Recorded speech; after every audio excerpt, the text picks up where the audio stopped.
Kind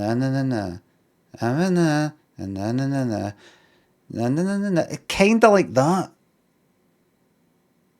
Like Newspeak, it's a bit like that. It's kind of like... It's sort of like, you know how... What did I fucking watch that I could not stand? Right, you know how... who's the Top Gear guy? He'd kind of talk like that, and then say that. He'd kind of talk like that, and then say that. Jeremy Clarkson, right? Right, they don't speak like that, but you know how there's this kind of template. What did I fucking watch? Who's the guy? Ross Kemp, right? Grant Mitchell.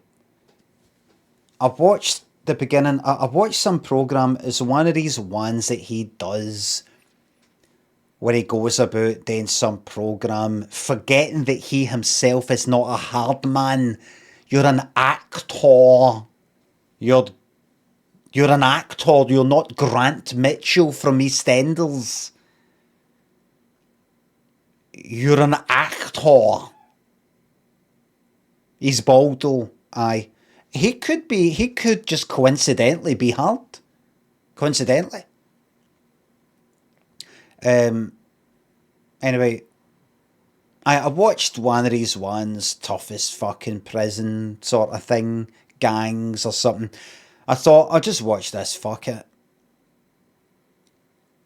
and with the voiceover, was it him or was it actually another guy? It may have been another guy.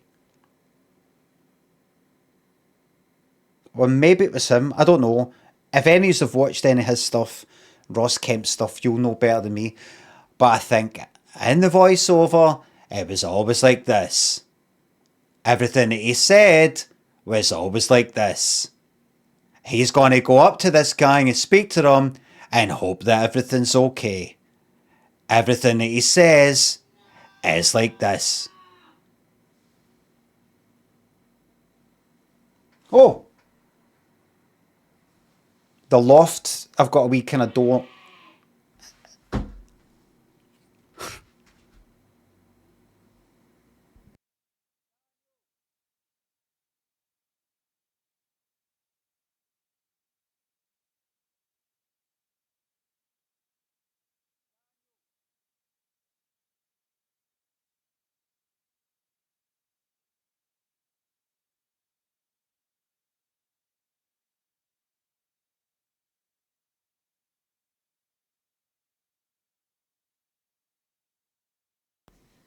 Well. Just John and Goth. Thanks for the subs. Na-na-na-na-na. Na-na-na-na. Na-na-na-na-na. Some of these men are locked up. And na-na-na-na. Does he talk like that through everything? Or am I getting him mixed up with somebody else?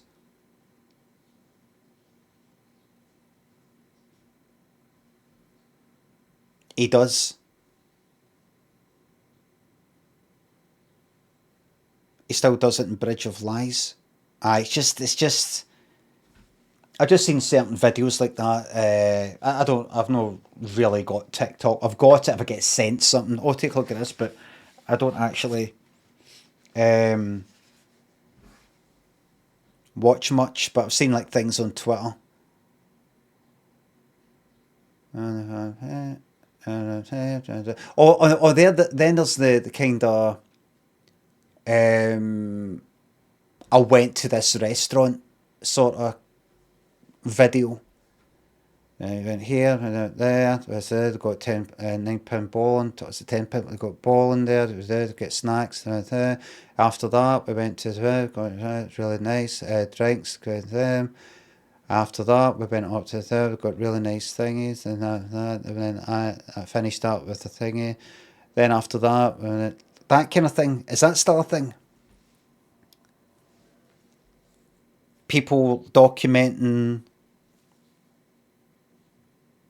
where they went. This nice restaurant, a beautiful entrance. That service is really good.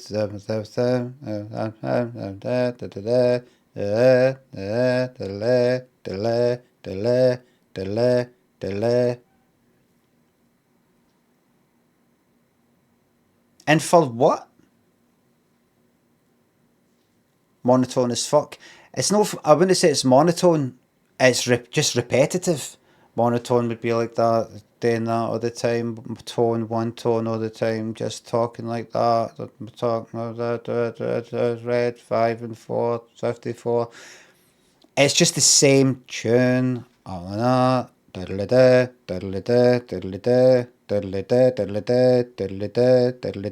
Again and again. Suppose it doesn't really matter at the end of the day.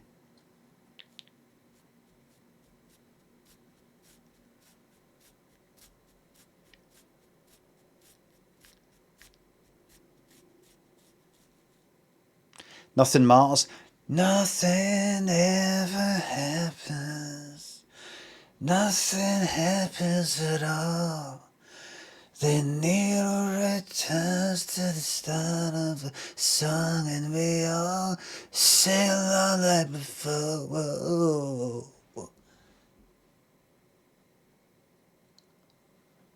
Any cover versions of that? I'd like to see an American cover version, something on YouTube. And we all sound all like before. Whoa, whoa, whoa, whoa.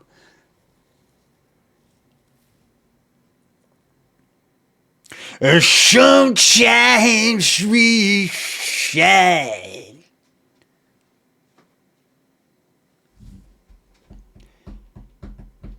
Your dad takes Sunday roast off the table and goes and eats it, and he's on in the car. Nice one. Good to Miss Maximum. My dad died 3 years ago, I think. Sometimes we shine. Sometimes we cry.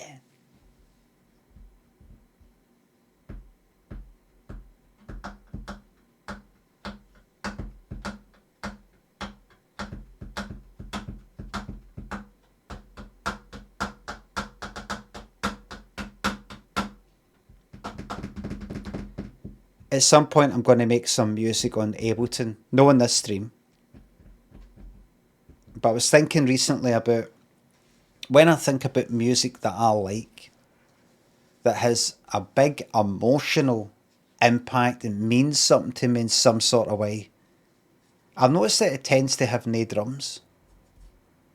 I do like dance stuff and all the rest of it, or anything that's just sort of got some kind of percussion. Even if it's like Jean-Michel Jarre, kind of just a kind of wee thing. But things like soundtrack stuff for films, electronic stuff, like the cliff bit of Midsummer, or I don't know if it's because I connect it to something that happened in it, but certain bits of music in like It Follows and The Shining,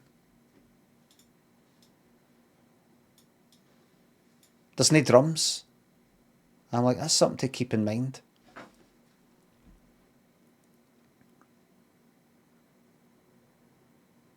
It's almost like drums kind of cheapen something they sometimes, depending on what it is you're wanting to make. But if I want something that's got a kind of feeling, you bring drums into it, you basically, I don't know, sometimes it feels like you just kind of, you've dated it. You've made it into some sort of, did you know this is like a dance thing? This music just is here to serve as a backdrop to the drums. It's like that. And I don't like that.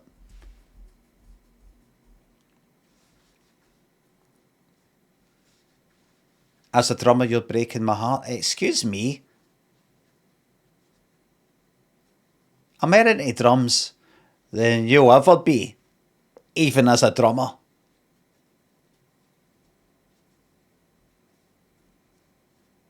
What's this? This is the TR-808 drum machine.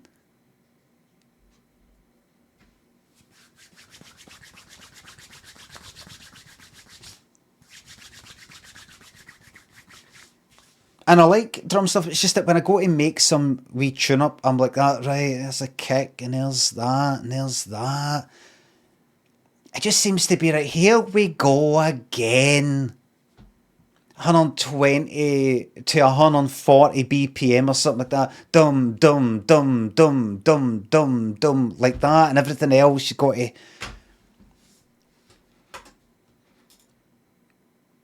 seems to kind of set it on this rigid, predictable fucking path. Depending on what mood I'm in. Pablo and Chanbot, thank you very much for the subs, thanks.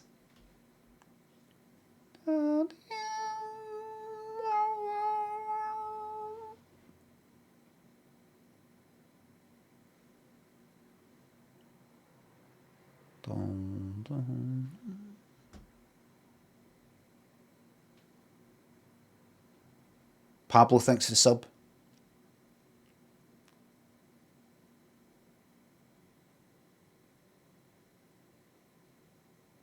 Watch this. This is all that's in my mind right now. Make a very simple, like we're talking 20 seconds fucking instrument. And do a minor chord, just da, da, da, and then like another something like that. Put a big echo on it, big delay, like really long, joke long, and that's it. No, the stream's not over. This stream is not over. Just that. This is it. Just this is it. Nothing else. Nothing else.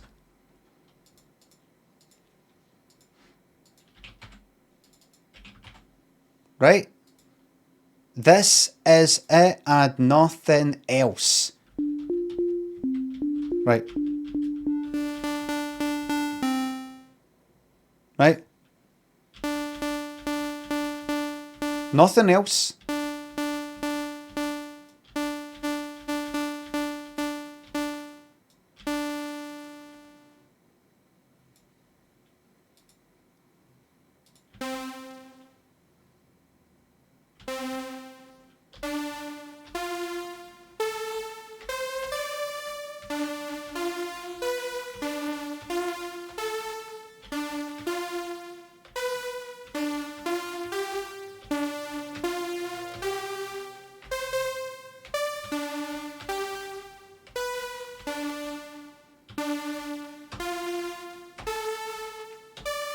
That, just that, right.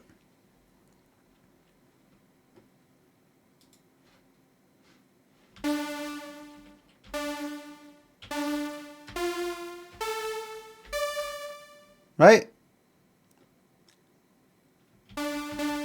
That's all, right? That is all.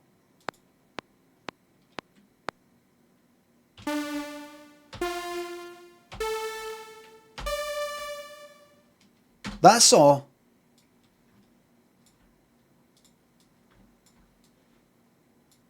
Right.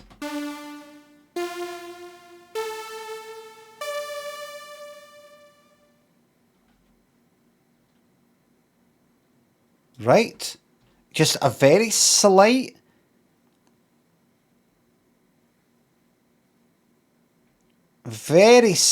LFO on the pitch. Right? Not that much. Not that. Right? Just a very, very, very slight.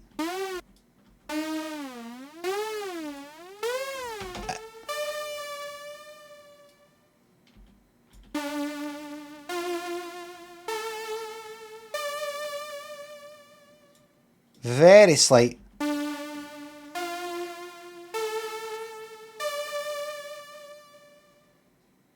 Right? And then an echo. This is all I want to hear. This is all I want to hear. Right?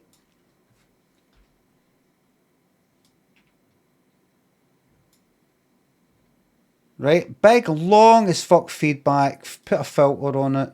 High pass there. Wait.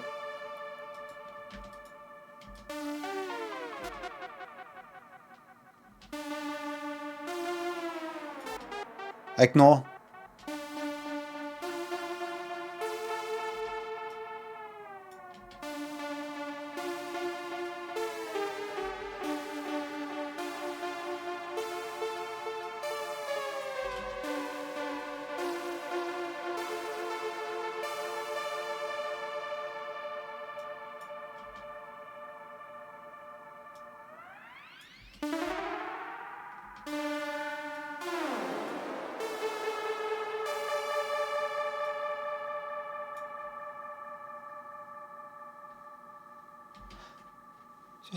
Just one wee thing.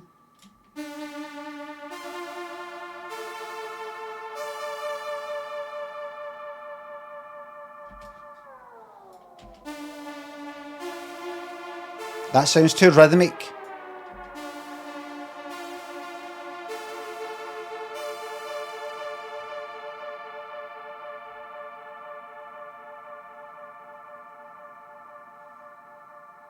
That's all I wanted to hear. Was that really so bad?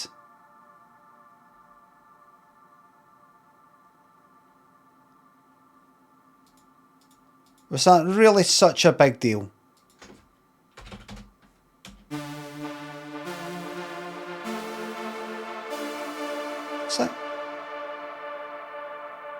That's all I wanted to hear.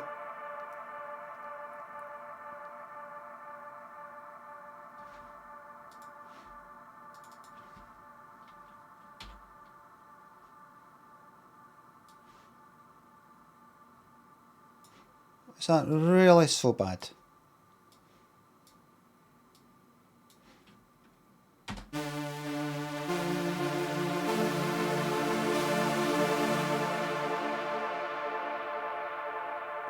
That's all I wanted to hear.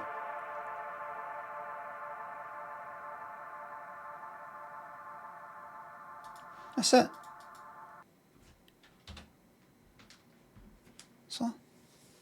That's it.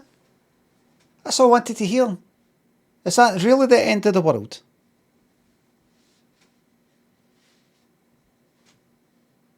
That's it.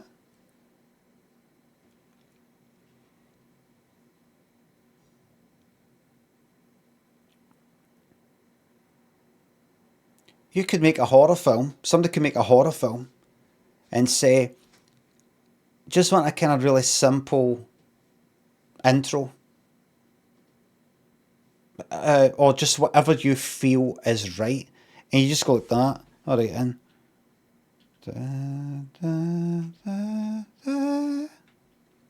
Send them that, charge them £100,000.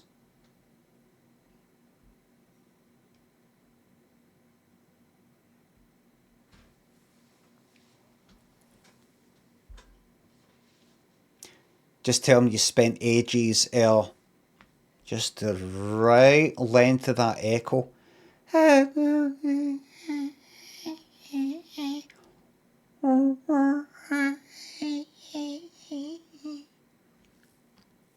Just the right amount of high pass with each echo.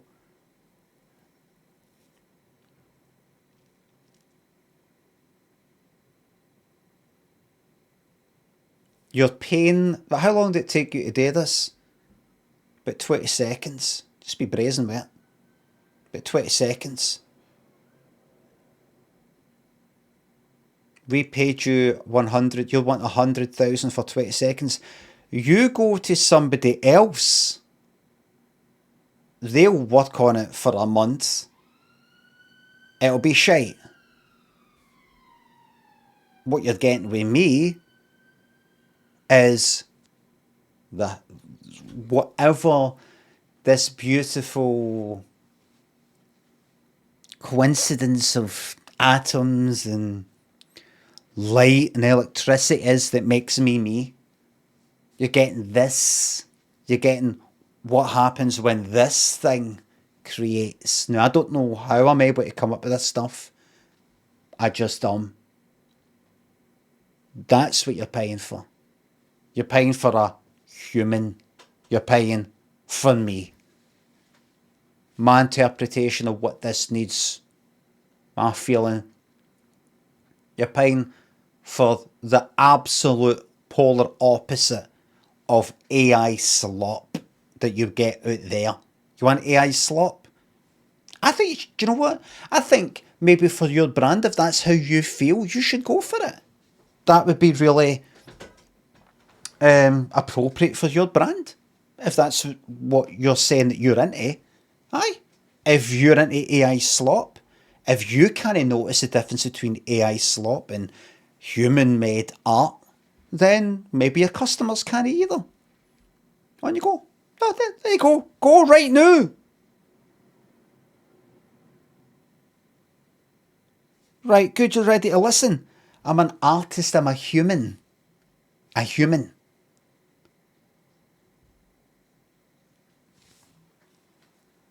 I'm telling you right now, everybody, all this AI stuff, and this is going to sound very counterproductive, very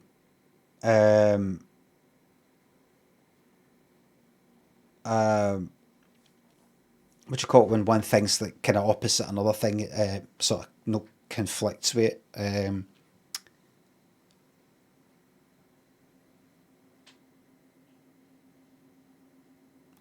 Contradictory, right? That's going to sound very contradictory. But all this AI stuff is the best thing to happen to human-made art and feeling since the invention of paint. Right back in the caves.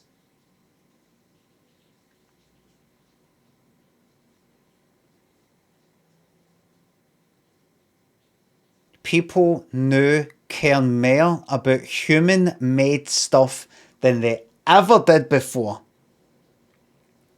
Before it was just a given. Oh, who else is going to fucking make it? It's obviously people.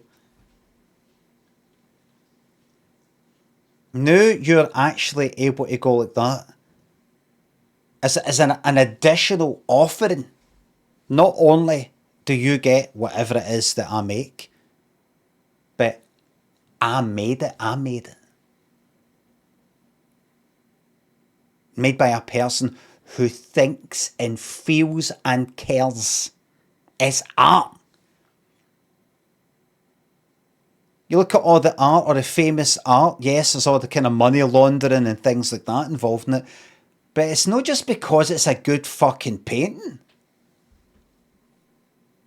Like, I would go to visit some painting in some museum or some gallery, not because I'm fucking money laundering. I don't get to own the fucking thing. But I go to see it because it's kind of famous. Because I kind of know something about the artist or something like that. In a kind of cheap way. I'm not a pure big fucking art fan or anything. But I'd be like, oh look, there's Stingy by Van Gogh. Can you believe that guy that we all know about, he painted this thing right here in the Kelvin Grove Art Gallery Museum. Look, he did that. It doesn't matter if I think it's fucking good or no. It doesn't matter if I would have just walked past this if I had never heard of the cunt. The fact is, this guy's world famous. And look. That's it. That's the main thing. This is a person.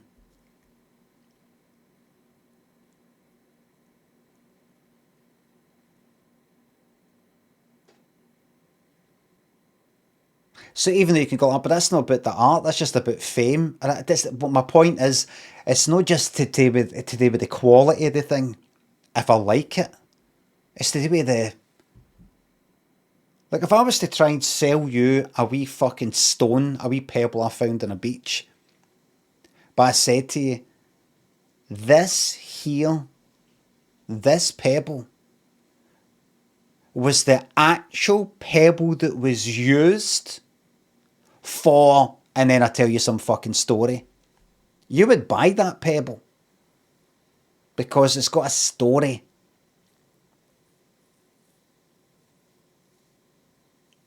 In the same sort of way, some AI thing is just fucking... So it's up to people to be able to sell themselves. And that's what you get here, everybody. Is this the best form of art? Is this the best you can get? Is it fuck? But what you're looking at right here when you come to this stream, are there better streams out there? Yes.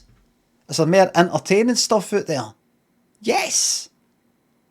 Funnier, more exciting, more coherent. Yes. Less annoying. Yes. But what you're getting when you look at this,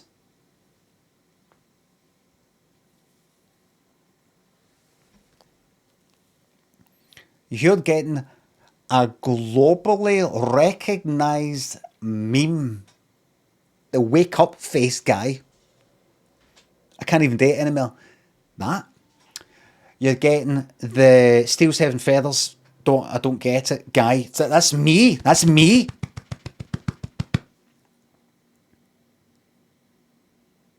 Have you ever seen that Tina Turner dancing sketch, or the Joker one, or the Joggers one, or what else? Things like that. That's me. Look, that's me. And let's not forget the things that people don't really talk about. The radiator water short story that nobody really talks about. That's me. It's weird getting here, getting a piece of creative the visual arts history right here, talking to you. I could talk to you. Look, Queef Chegwin, fae the bass to the bell. Yes. Fancy Clown says calzone.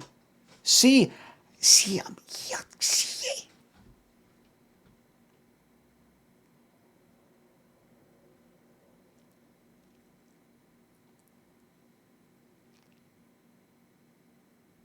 Also, if it helps, I sometimes have mental health problems. I was going to kill myself. I'm an alcoholic. I was going to kill myself. Does that help? People are interested in that. I have mental health problems. You got a lot here.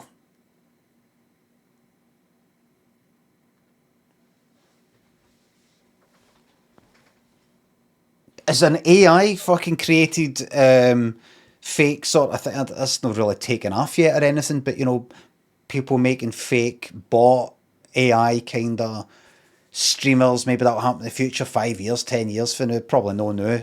So many people are against AI and everything, but that person it's not real. That person's not got mental health problems.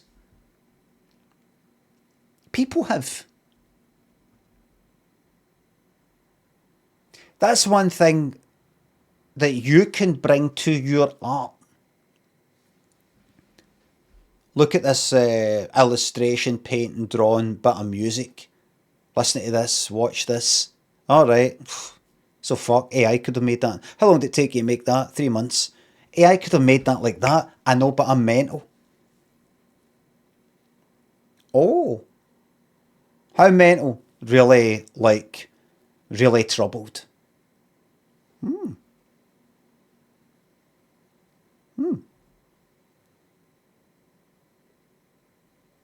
That's what AI can never replicate. People love people.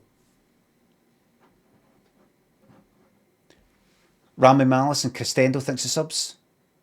Is it time to rewatch Davro fall on his face yet? No yet. 8:30, big man thinks of subs and bits. Life is a roller coaster, just gotta ride it. Do you ever get DMs from randoms offering money for you to create something? No, it'd be nice if they did, but they just go like that. Limmy, it's my cousin's pals, colleagues, cousins' birthday. Any chance you could do him a 20-minute video of you singing happy birthday? It'll only take a minute. I get that.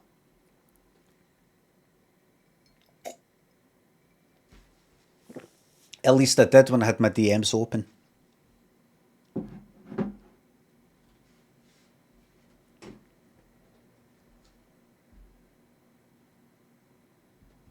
Jay Sadder thinks of sub. I love the makers of this stream. Fish Supper, Winnie, Dedry Sean, Teddy, Boba Fett, Right Wing Phil, Pablo, Chanbot, Gooch, thanks to subs, thanks again. Rami Malice, thanks again. Jay Sadders there says, I love the makers of this stream. What he's doing is kind of quoting a thing that I heard when I was in New York in 2006, watching whatever the Superman film was that was out at the time. It was maybe Superman Returns.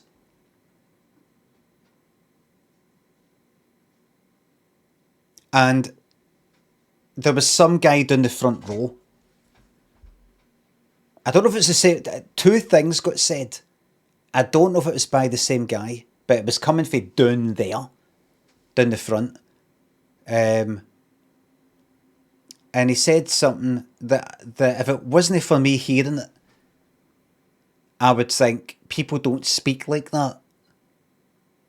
Like if I saw, anyway, he said, it's like Clark Kent's son. I may as well spoil this film. Don't waste your fucking time watching it.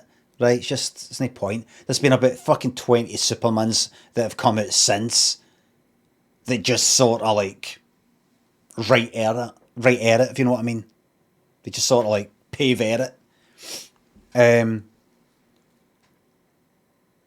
Superman's got a son now. No. Is it Lois Lane has got a son? But you don't know that it's Clark Kent's son, right? I can't remember how you don't know that, but you don't, right? Like he's went away or something, Superman, he's come back, and it's like she's moved on with life, right? There's maybe like some guy that she's with. So you're kind of going like that, right? So that the son must be like that guy's son. But then later on, something happens. Two things happen. The wee boy, at some point, comes face to face with some kryptonite. Right? But a kryptonite comes out of somewhere, right? You don't know that he's Superman's son at this point, right? But a kryptonite comes out or is revealed, and he goes like that. Like that. And that's like the revelation. A guy down the front went like that. I knew it! I think he went like that. I knew it! That loud. And then later on, it looks like Superman's son is in a bit of trouble, in a bit of bother. I think some baddies are coming to get him, or it's Lex Luthor, I can't remember if he's even in it. But he's in danger, right? And you're thinking, oh no, this boy's going to get hurt. But he ends up doing something like throwing a fucking piano at these guys, something like that. I can't remember what happens, right? But basically, fucking, super strength that you sort of didn't think was going to happen, right? It's like a kind of, sort of, he turns super, something like that, right? And the guy down the front, either the same guy or another guy, I think it was the same guy, well, like that, I love the makers of this movie! That clear, that loud, that articulate. Man, I love the makers of this movie. If that guy, that thing that happened there in that cinema was portrayed in a film or programme, I'd be like, nobody speaks like that. That's unrealistic.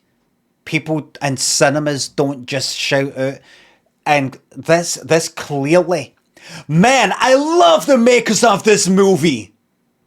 But that guy did. I love the makers of this movie.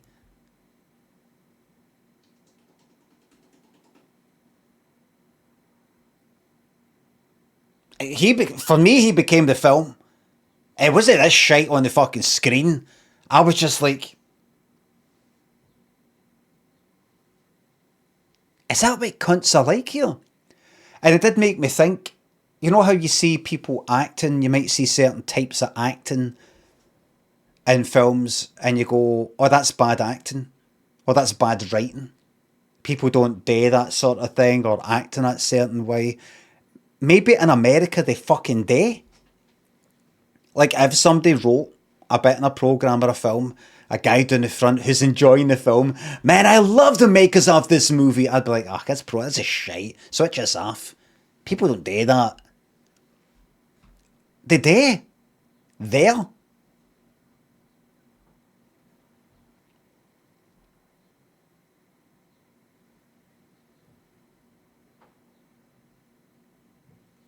So it's something to keep in mind if you ever watch any American things and you think that acting shite or that writing shite. It might actually be very naturalistic. It might be like one of these fucking black and white Northern England kitchen sink dramas. You can speak to my father for... Oh, your father never liked me! Why can't you bloody say that? There's no bloody work around here! That's like their equivalent.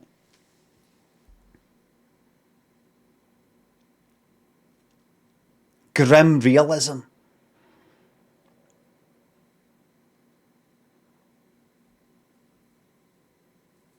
Thank you very much, Rami. So I was trying to read out your name for the 10th time. I watched Revenge of the Sith in America when it came out, and they all stood up and applauded at the end in the cinema.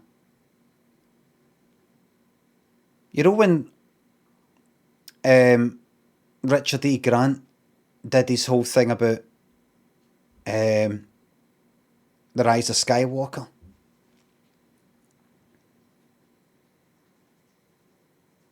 I've just seen Star Wars, the Rise of Skywalker, and nothing prepares you for this. I fucking believed him. I believed him.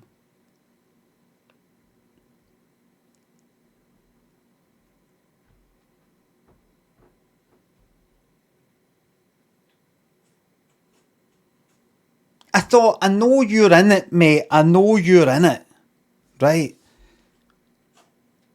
But I pictured in my mind, right, the first of the sequels, the second of the sequels, but here we go, this is the last one.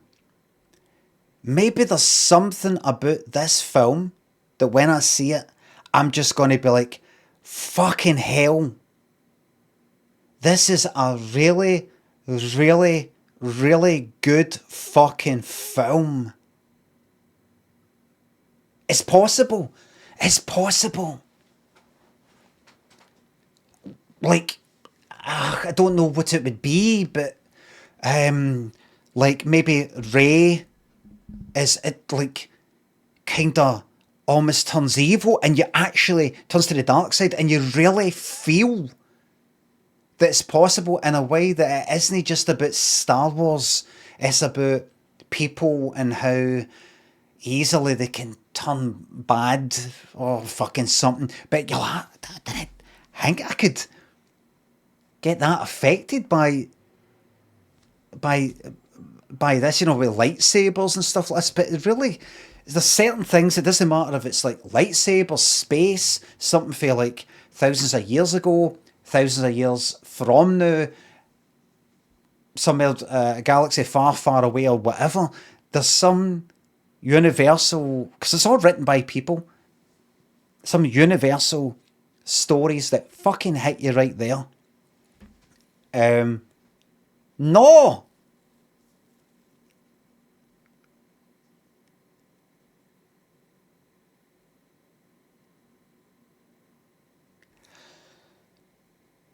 Nothing prepares you for that. The way you fucking said that. Honestly, the biggest mystery for me is, and I still think about, I'm thinking about it right now, did he mean that?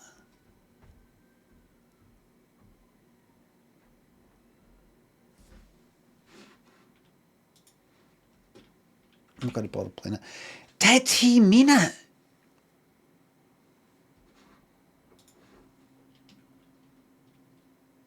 I'm not going to play the whole lot. I'm not going to play my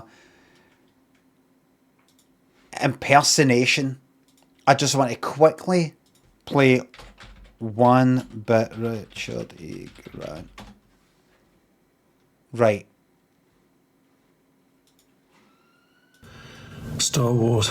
Right, fuck it. It's The only... Rise of. Fuck it. I've just seen Star Wars. Oh, right. I've just seen Star Wars. The Rise of Skywalker. Sorry, one last time because it's so... I had it wee there. Right. I've just seen Star Wars. The Rise of Skywalker. And nothing prepares you for this.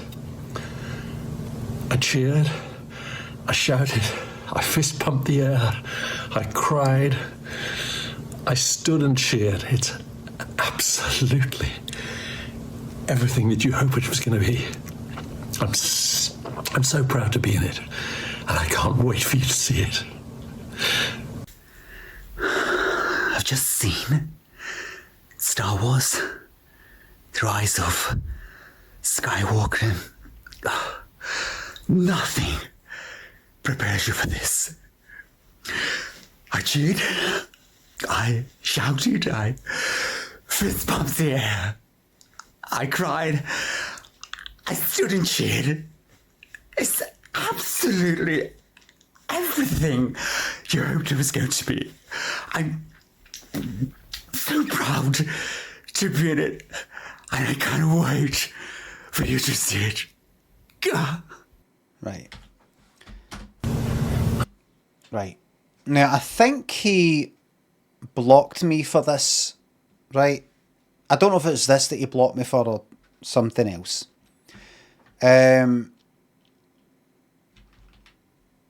It's just this bit at the beginning. Right? Let's just... I've just seen Star Wars. The Rise of Skywalker. See, is that out of breath way?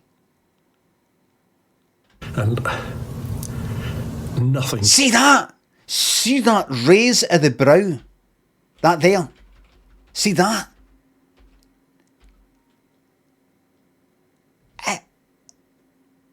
Is this simply acting?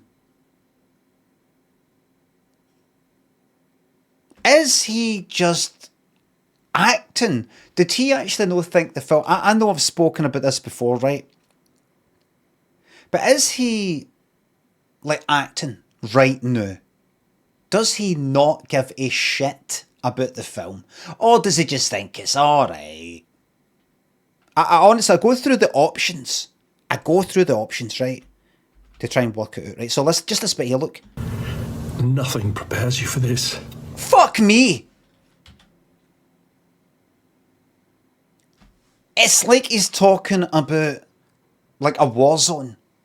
Right, you think, when you watch the pictures on the screen, you think, oh god, that's terrible.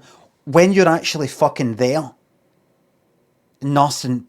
Like, it's the fucking emotion. The emotion. And the out of breath thing, why is it out of breath? Is he ran for the fucking cinema? Is he run up the stairs, or is he just like, fucking hell? Or is he just, or was he calm? And then when he went to make the video to talk about it, he's just getting emotional again, just like, right, here we go. Fucking hell. Right, hold on. Yeah, give me a wee minute. I don't think I'm going to be able to make this video. Right. Can I... Gonna you press record for me? I can't... Oh, fuck.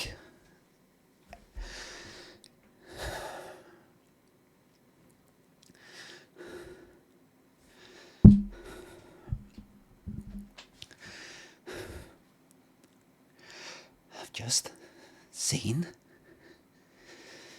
Star Wars, the Rise of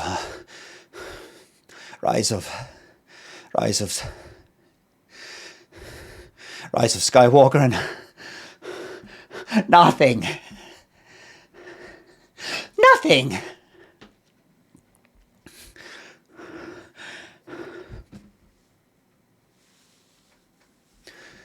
Oh, I actually got a dizzy spell there in reality.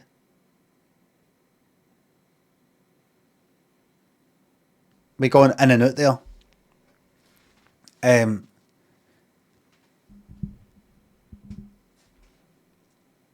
The options are: 1, he is not acting, he means every word, and that film is that fucking good to him. It's that good. It's one of the best films he has ever fucking seen. Yes, we're talking about Star Wars, The Rise of Skywalker. It's one of the best films he has ever seen. And he does not react to like that to other films that are like really, really good that he likes. That's especially good. Or he's like that with like any film that he likes.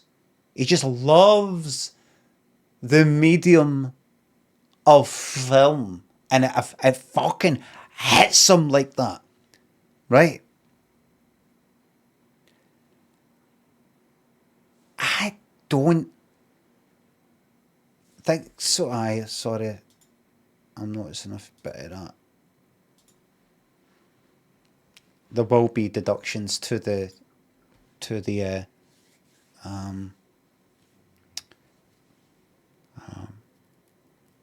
mods are on the lunch break there. There will be. We'll look into the old dimples at the come the time. What's it in?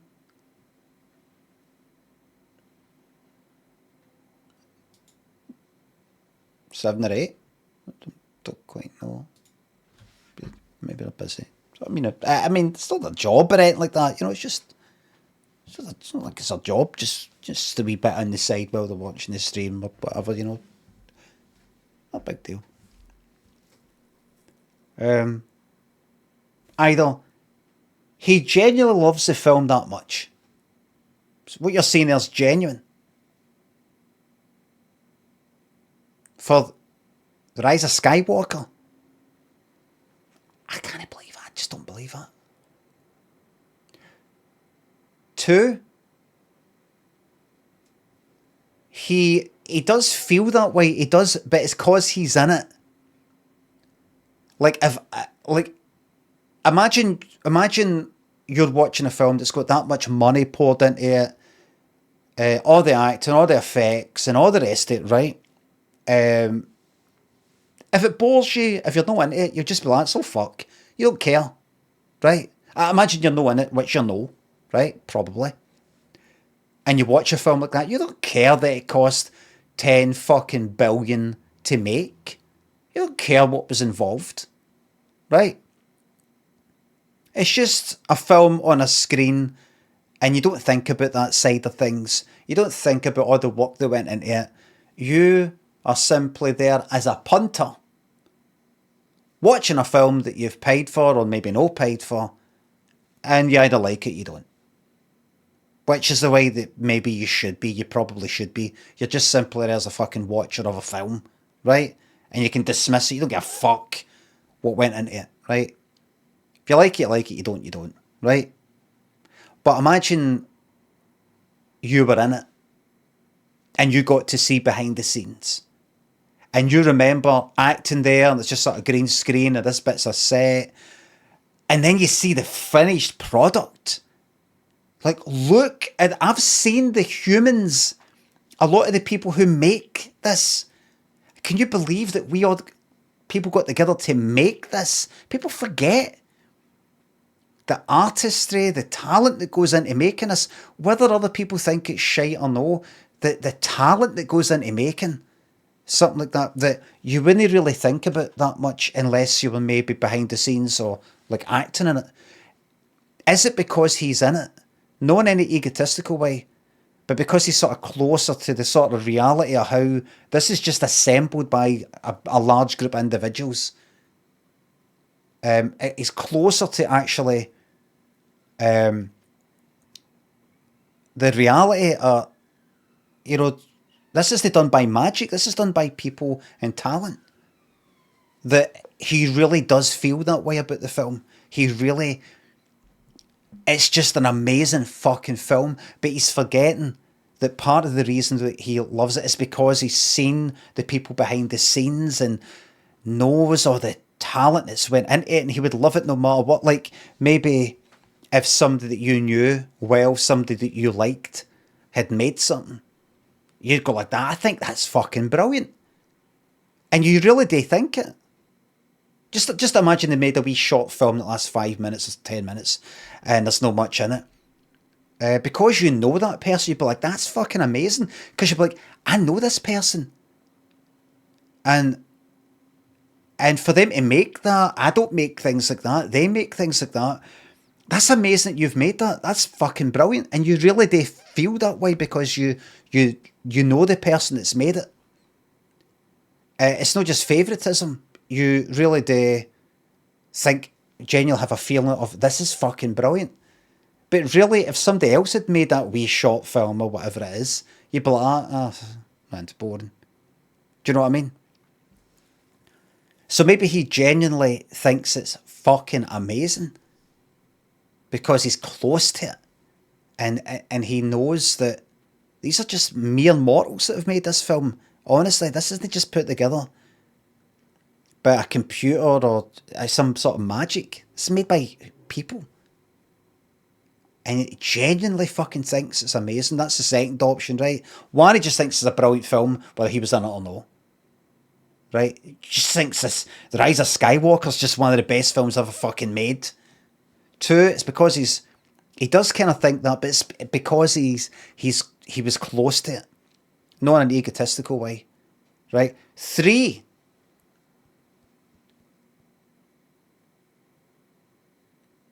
he is acting.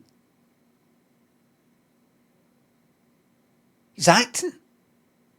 He doesn't feel that way at all.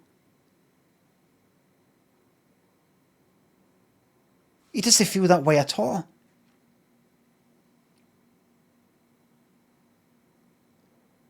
Is that possible? I've seen him in things, right? And I've always thought, he's alright. I've never been like that. Richard E. Grant, an exceptional fucking actor. I don't know if it's the films he's in, the roles or whatever, right? I've never seen that with Neil and I, right? That's kind of like the main one that people seem to be going about, right? But I've never been like that. Oh, I've seen Saltburn and everything, but not be like, oh, he was fucking brilliant. I've watched about a quarter of How to Get Ahead in Advertising. I've watched that when I was like a teenager, so it wasn't really my cup of tea anyway, right? If that's acting, that's like some of the best fucking acting I've ever fucking seen anywhere.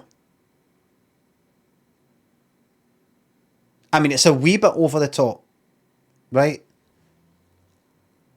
But you know the kind of out of breath, just seeing Star Wars, the Rise of Skywalker, the kind of pause in between, not even saying the full title, Star Wars, the Rise of Skywalker, Star Wars, the Rise of Skywalker, like that, nothing. It's fucking serious. It's like he's talking about a court case. This is a verdict is fucking shocking. Shocking. This verdict is shocking. Like that is fucking emotional. Is he really acting? Because that's really good acting. But I would say more than acting, that's really bad fucking lying.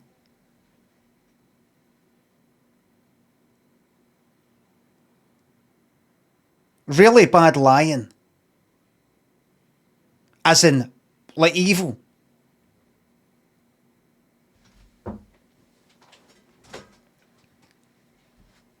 I can't picture it. I don't think it's that. I just can't picture it. I can't picture that he went to see that film. Right there he is watching the film that he's in for a bit, right? I don't mean that in a bad way. Aye, for a bit. I mean, you know, it's not like his film, right? He's watching his films for all these other people and all these effects, right? I can't picture that he is sitting there, no liking it that much. That it's quite good. Our effects are good and all that. Aye, it's really good. Oh, there I am. Look at that. That's not how it looked when I was getting filmed. It's amazing what they can do with effects, sound, vision, right? But really, it's not really his thing. He wouldn't really choose to watch this if he wasn't in it himself. Then gets up the road and then records a video like this, like, so not really being into it, and then going like that. Right before hitting record. That's it.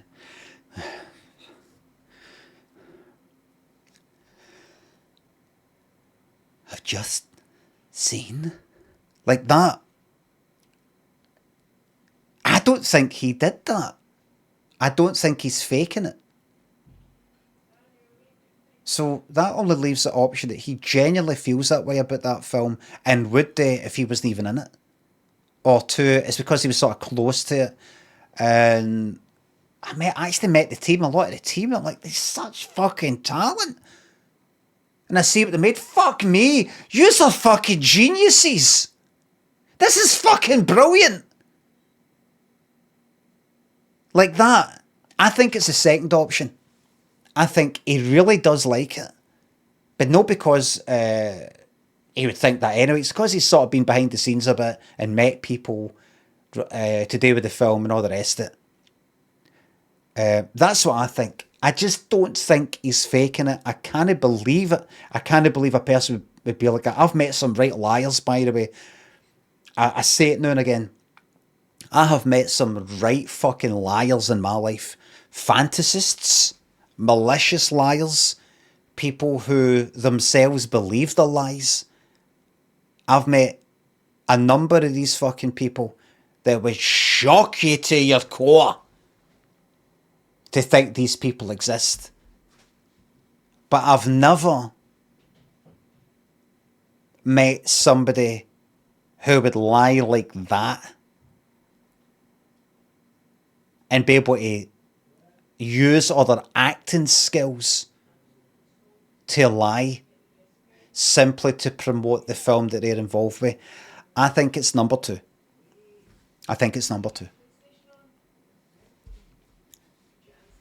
He genuinely feels that way about that film, but it's because he was kind of close to it, and without him really realising it, that's influenced his emotions. That's what I think. And is there any fourth option that I've not thought of? Is there any fourth option? Hold on.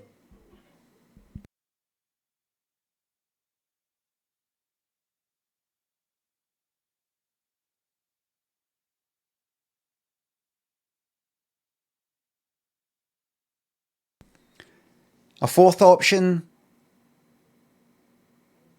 Meds, drugs? No. Alfie's not. No. He went to the wrong film.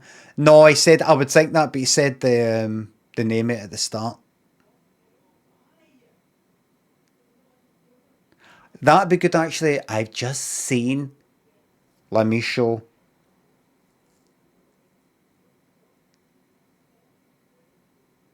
Dub it.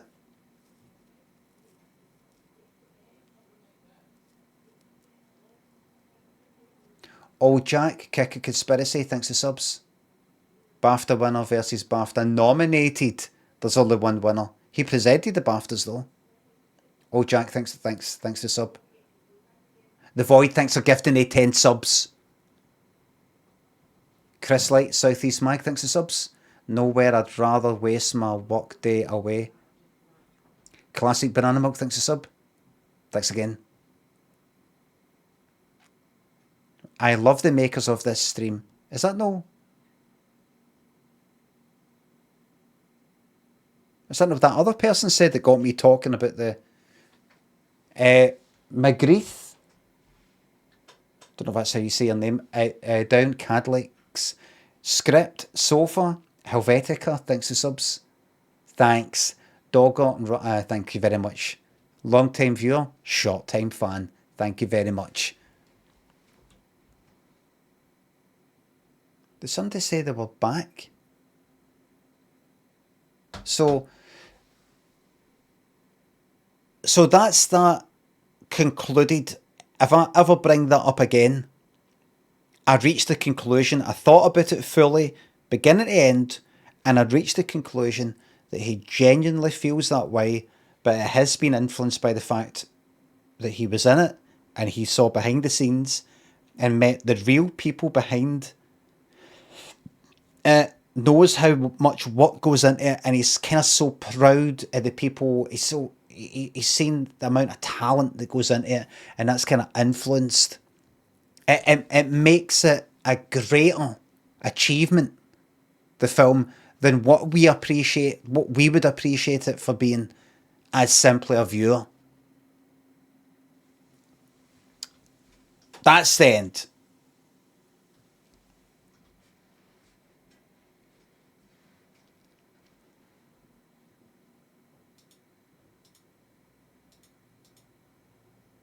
Listen, I know I take the piss a wee bit. You know, I like the guy. Right? Don't know the guy. Like the guy. Right? He doesn't like me, blocked me, but I don't particularly like me either. Molecule, thanks to sub. Neon, thank you very much.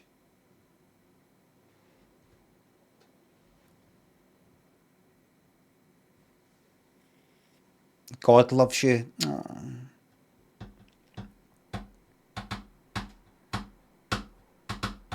Red-eyed idiot, thanks to sub.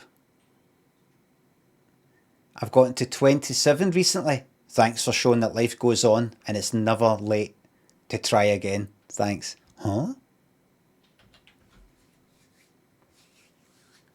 20, got to 27 recently.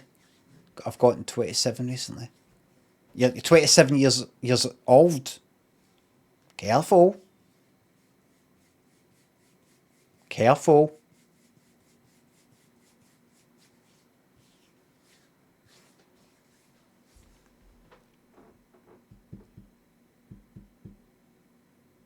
Just get out of that 27. Get to 28, you're into the safe zone again. Everybody at 27, when you're 27, everybody wants you to top yourself. Don't do it. Don't do it.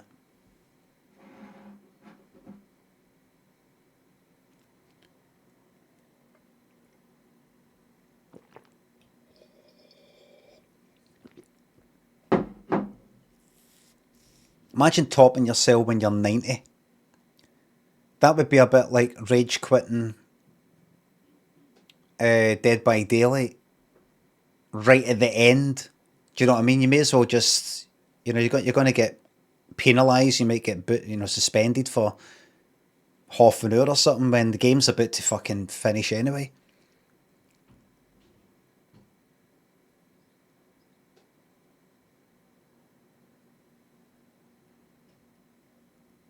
Why DBD specifically? Nothing else I can really think of. A competitive sort of game that I would play that I would go, oh, you know what, fuck this. Dead by Daylight. Rudolf Hess topped himself at 93. Did he? Did he?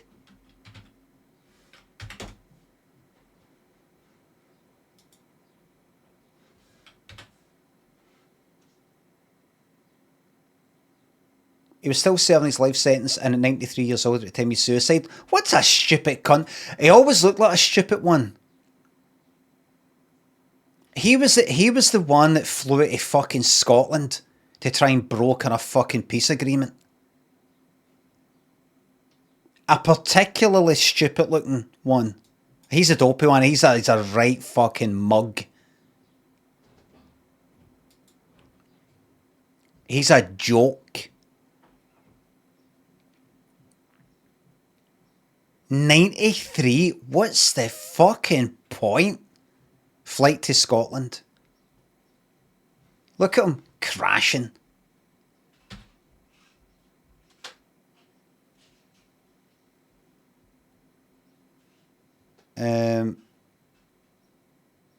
Right, so... Right, what happened? Hess was found dead 17th of August 93. Summer house that had been set up in the prison garden as a reading room. He hanged himself using an extension cable strung over a window latch. What was the fucking point?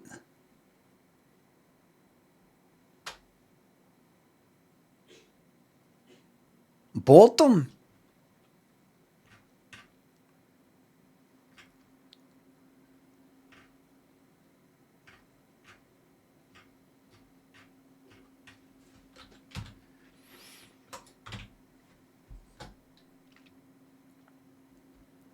Rudolf Hess is dead, hanged by the neck.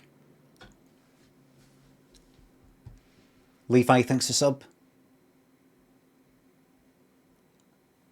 Rich, deep tan. Can't be serious, Jeff. Come on.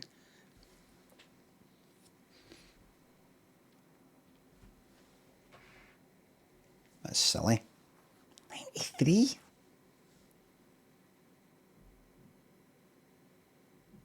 You'd think at 93 you would just have this general old age kind of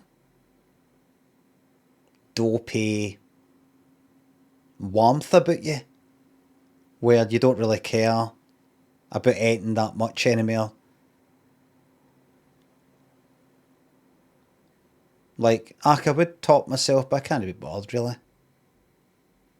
What's the point? Watching something on the telly, watching a programme you don't like, but you can't be arsed moving your horn out of the remote control. It's like, just leave it on. Hate Homes Under the Hammer, but can't be arsed pressing the buttons.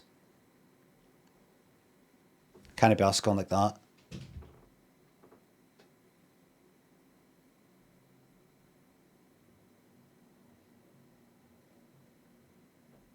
Ugh.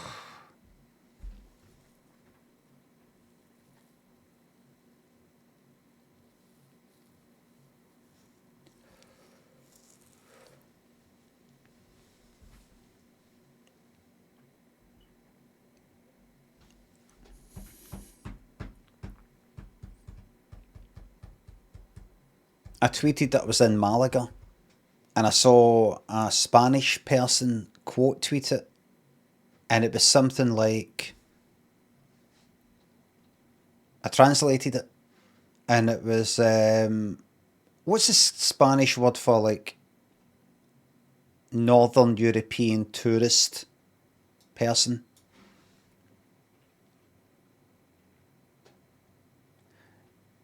Guri, how is he to say it?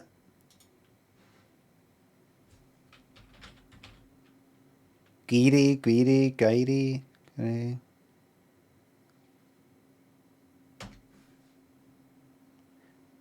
Guiri, a common Spanish colloquial term for a foreign tourist or residents, typically from Northern Europe or the UK or US. Well often used lightly to describe pale-skinned, sunburnt or clueless tourists. It can range from an affectionate term to somewhat derogatory, stereotypical label for someone failing to blend into Spanish culture. Somebody had quote tweeted me saying I was there, and they said me, it was something like me when I have to kill, me having to kill Limmy when we, I don't know, kill all the gearies or something like that. It was something like that, and it was that picture of, who is it? It's a gif with the guy, you know, the actor's tears down his face, like having to shoot somebody. Wesley Snipes, is it? Like that. That's not the exact wording of what they said, and having to kill me when they kill all them. But obviously because people for here go where they're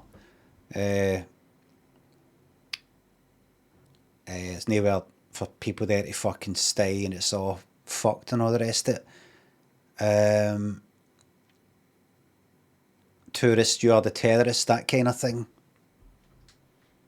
A lot of anti-tourism stuff. Tourism ruins everything. I wouldn't really know, because I'm from Glasgow and we could do with some extra tourism, actually.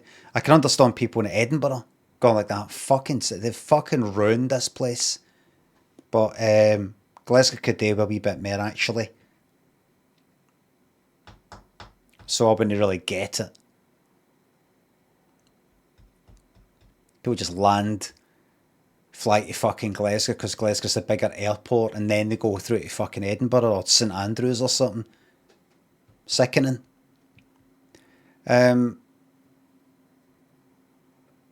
Malaga, they've got quite a few posters and pictures and paintings and souvenir stuff to do with bullfights. A lot more than certain other Spanish places that I've been to. Remember seeing Summit in Mallorca? That was surprising, seeing at Mallorca, that they've got bullfighting here. But had quite a bit in Malaga, like posters up, like there's a bullfight this weekend, that kind of thing. And there's like a bullfight, and there's a matador and another one, and I went into some restaurant that had like quite a few things up. And I thought, it's fucking mad they're still doing that. And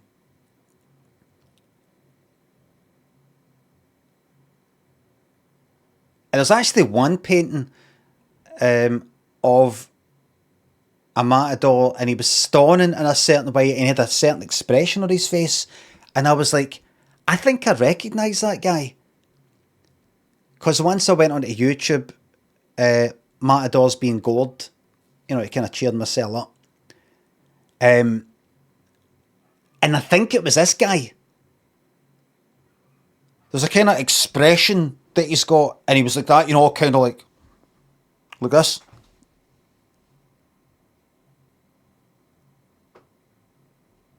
And then about 30 seconds later, he was lying face down on the ground like that.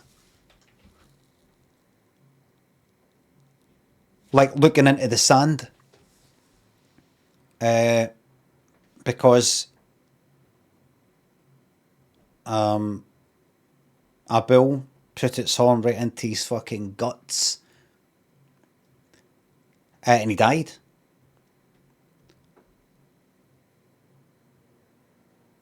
And I think that was him.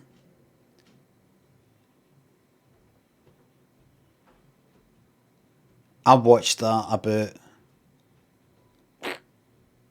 50 times. It's just a fucking feeling of, like, I don't know what you'd call it, relief. Or, I mean, I'd rather it didn't happen at all. Right, any it. But, I mean, how would people who are into all that, I mean, like, react to me saying that? Surely they'd be like that, fair's fair.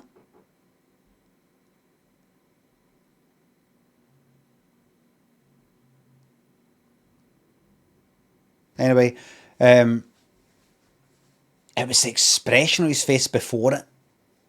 You know, this sort of like, I'm in charge and you're just this big stupid fucking lump of an animal. Clueless.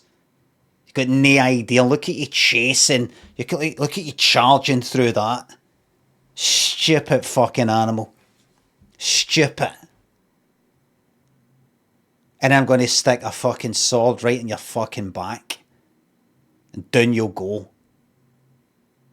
No, it's not how it worked out this time. Not this time, mate.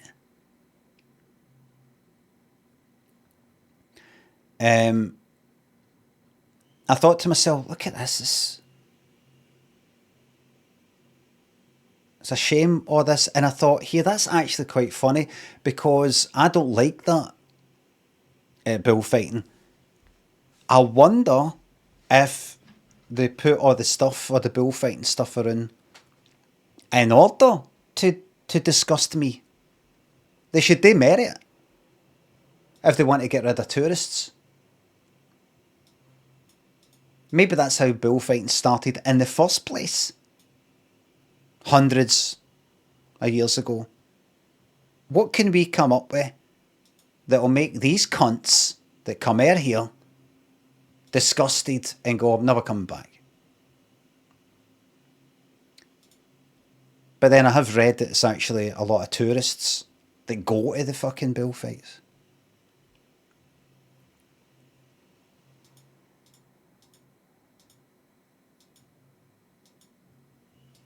They should do tourist fighting.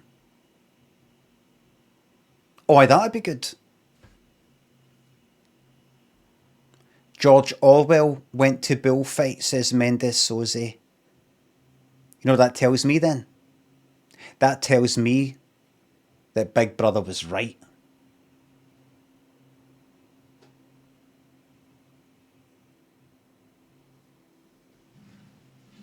My logic is this. George Orwell seemed alright. The ideas he was against, like totalitarian state, surveillance, and the twisting of the truth and all that, he was against all that. Like you'd see in 1984 on Animal Farm. Wait a minute. He went to bullfights. Oh, I don't like him now. Maybe he was wrong about everything. And that makes me into totalitarian states and all the rest of it. Does anybody else's mind work like that?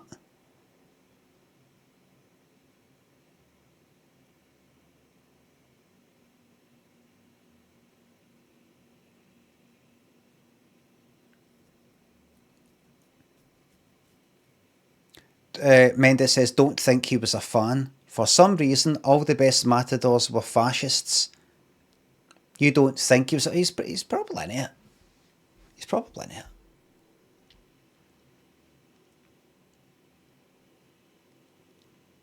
It's just mad. It's just mad seeing the sort of pictures and the posters and going, fucking mad how people can get into something and it's just like normal. On the telly and everything.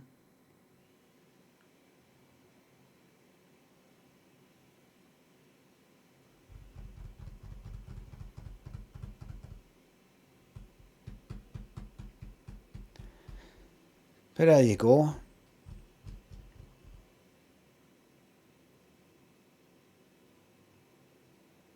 At least the bull was older and not a young calf or something. Aye, that makes it good.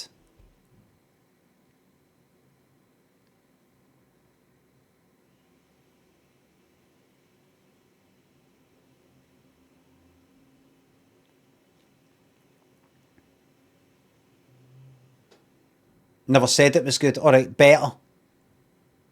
Sorry, Bob.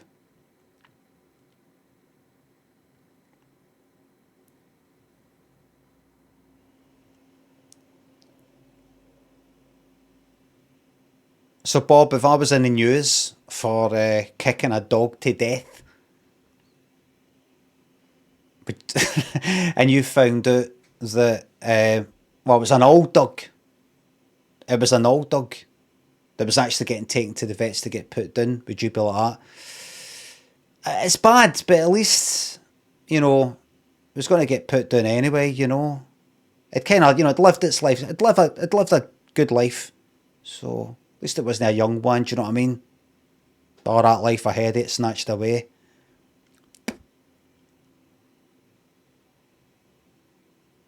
Had a good run.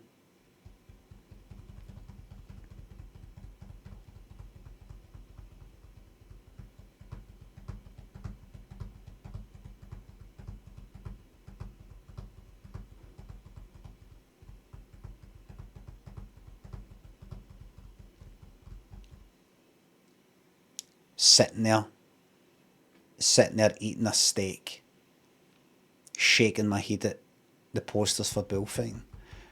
Pariah and Pillar, thanks to subs. I'm going to cancel my sub. Where is the button? Shut the fuck up. Saint, thanks to sub. Thank you very hello across the pond there. Mental, thanks to sub. You look beautiful even when you don't try, Blam. Blam?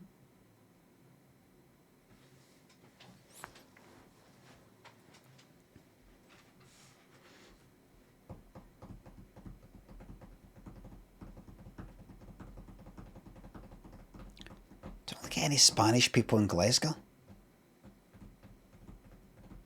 Thought that before.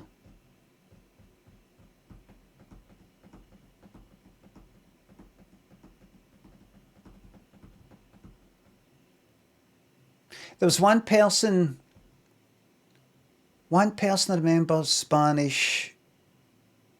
It was a girlfriend, a guy that was in college. There was a pal that I had whose dad was Spanish. That's about it.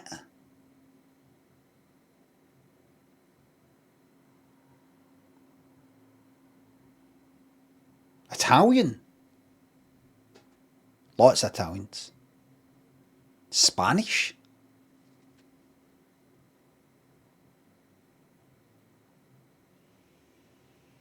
Portuguese, 0. Dutch. Why would a Dutch person go to Glasgow? I mean, why? Why?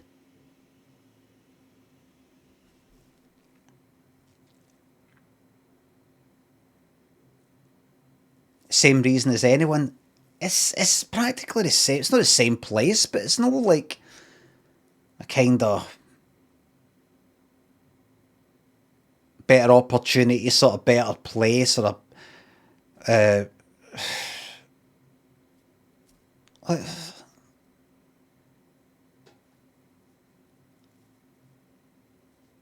just no fucking point. Honestly, if I met a Dutch person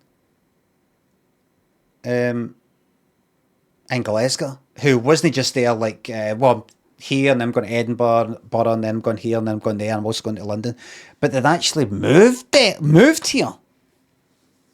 The way that some people here might go to Amsterdam and actually live there and work there. I would be like that. Don't take this the wrong way. But why? Why?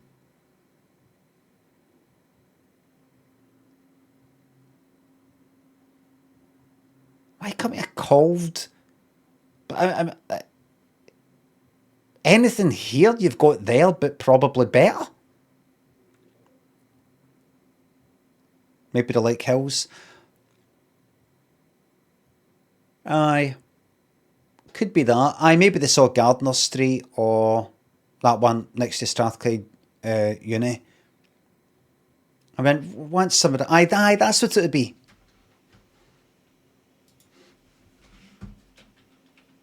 They could go to London for that, though. Like, why Glasgow?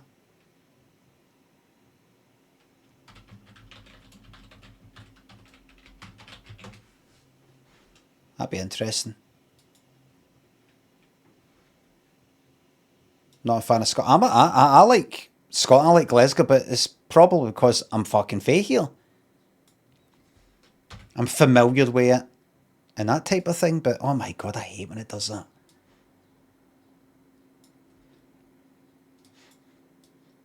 Aye, maybe Blash and Casual Yoga, thanks to subs, the gift subs. Pariah, thanks to the sub.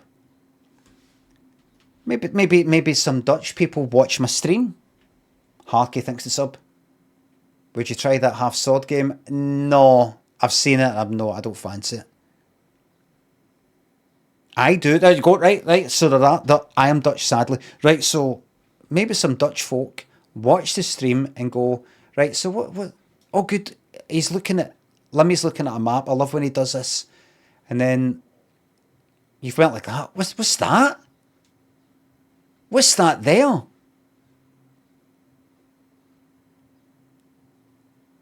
And I've went, well, it's gone up. It's a hill. A what? It's a hill. Hill. Hill. Hill. Hill. Hill. Like, what do you mean? Well, you know how that's in Dutch folk. I get that. Yep, I can see that. Yep. There's planet Earth.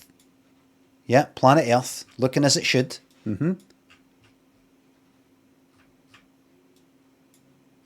That's a really tall building, says the Dutch person. And I say, it is tall, but it's actually not that tall. It kind of is on a hill there. A what? It's on a what? I see, come along here, and then that goes up. It goes where? Up.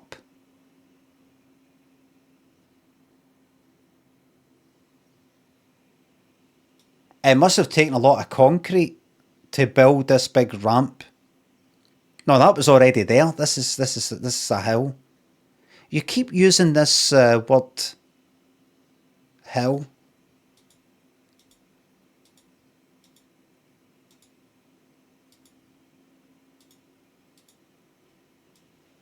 And then I go like that. Right, so as you look at here, you can see, oh! A feeling that you're going to fall to your death. Even just seeing it on the map. Street view. Oh! Like when they first showed like a train pulling into the station, the first film shown in a cinema. People, oh no, as if a train was coming. No, this is alright. This can't hurt you. Can't hurt you.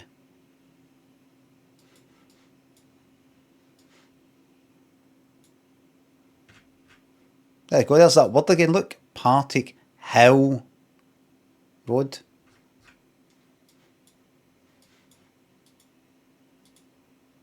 Down here. Anybody ever seen this sketch? I think it was the 3rd series.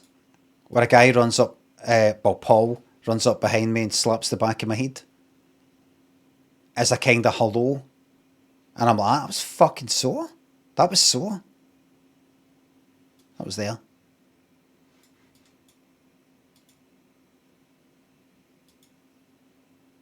Remember the sketch, probably 3rd series as well, clowning? Listening to Ha Ha Said the Clown. That was in a flat, I think, there. Harky thanks again. Go to Philadelphia. Streets of Philadelphia.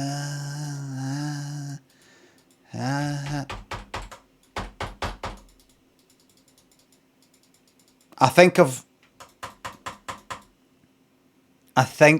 I've used up all my hill tokens.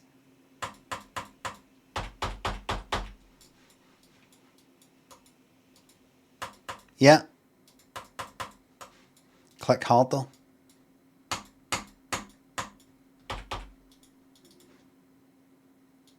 going to have to cheat.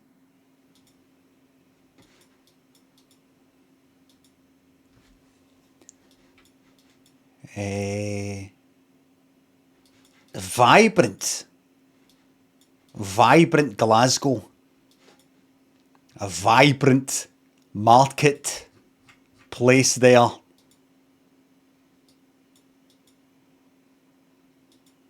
Vibrant. Where is the mugger at the underpass sketch filmed at? LOL.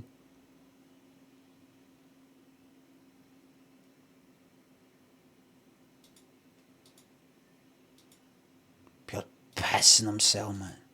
Howling with laughter. Howling with laughter.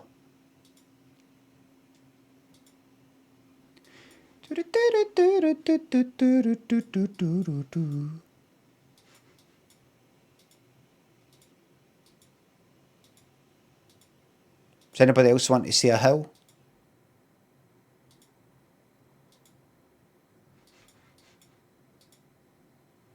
It's yours, that's right.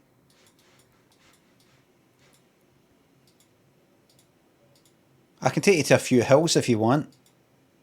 Got about half hour left of the stream. I like to stream for 4 hours, so I can take you to a hill. Just come along here.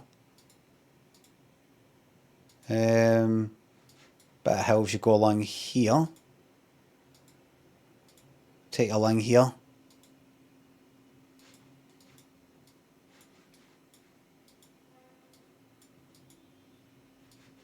Yeah, fucking right.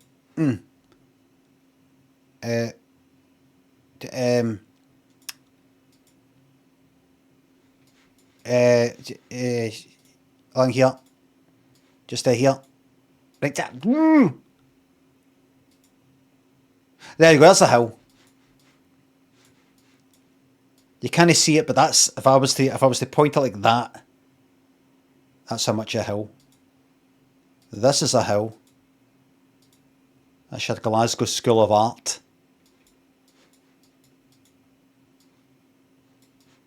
Hold on, just take you along here. That's a hill. There you go. That's a hill there.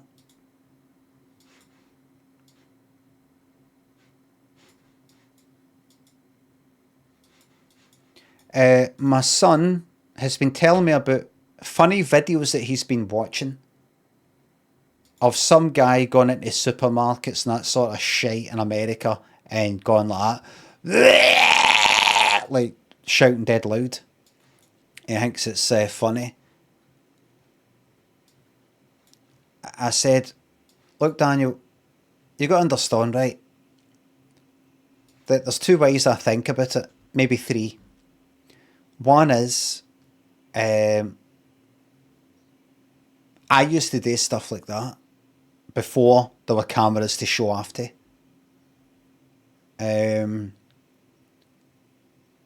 So I get it. 2, I'm now at the kind of receiving end of that sort of shit, where I've got younger people who are kind of loud, and I'm like, I hope you get fucking stabbed. Not this specific person in the video, but I'm just like, no, stabbed. And if I mean stabbed, I mean like, you know, the jokey stabbing, antisocial behaviour, taking advantage of workers or people in there that can't really do it and don't want to do anything, put them on the spot, that kind of thing.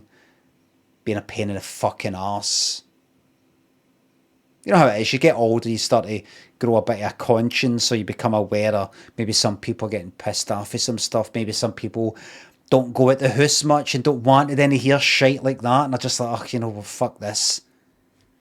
Maybe, or it's just fucking annoying. I want annoying people to be annoyed. But also because the third reason is I'm your dad, and I don't want to, you know, encourage. I don't want to go like, oh, that's pretty funny, because you might start fucking doing it. Don't want to be irresponsible. But the reason I'm bringing it up is that I remember, what was the ABC cinema? Is it this way? I mean, it became a venue. That there? Is it that?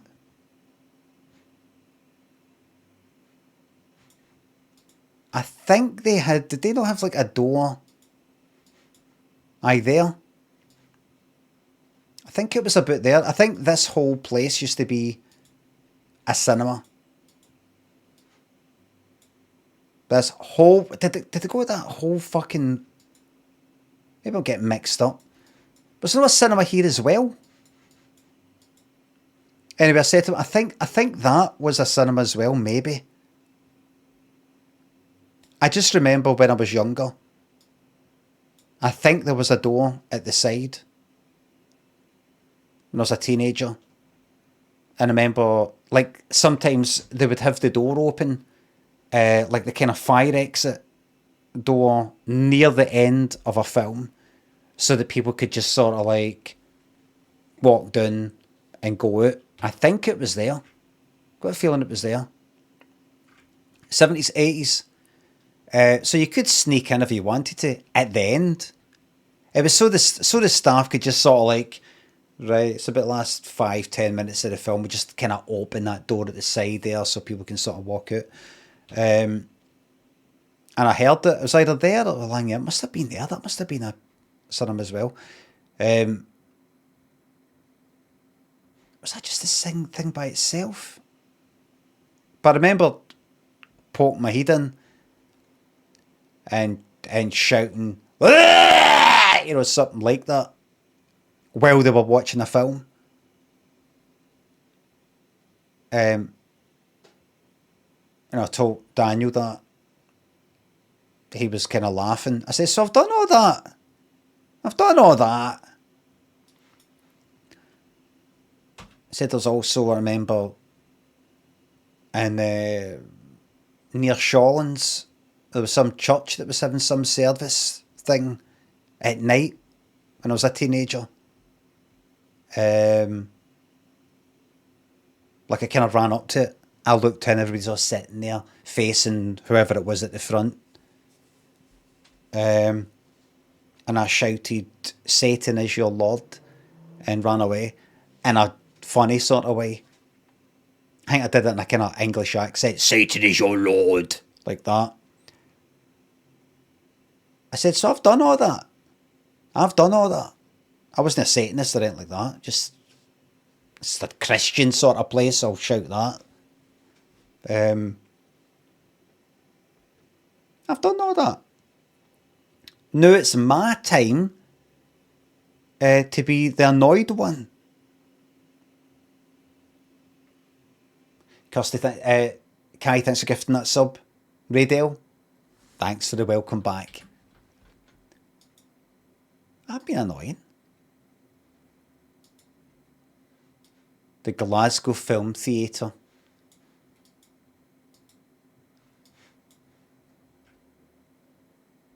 What are you waiting on? What the fuck are you waiting on? May 2024.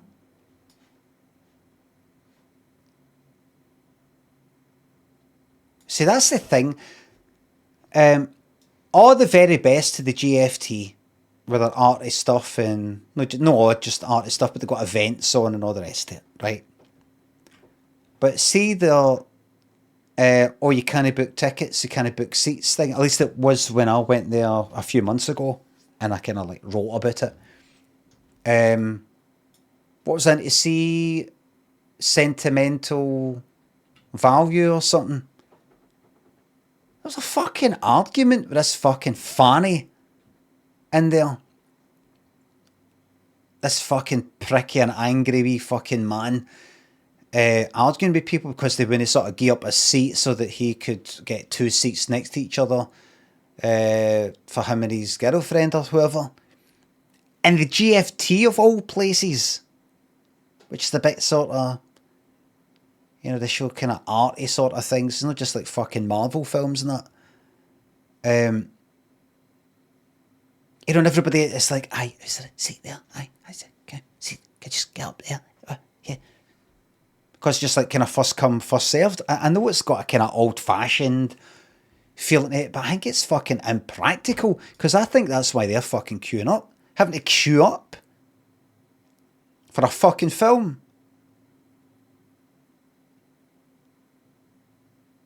You're stressed out. Stressed out. Need to get there early, otherwise, you know, we'll be sitting like right down the front or some shite like that.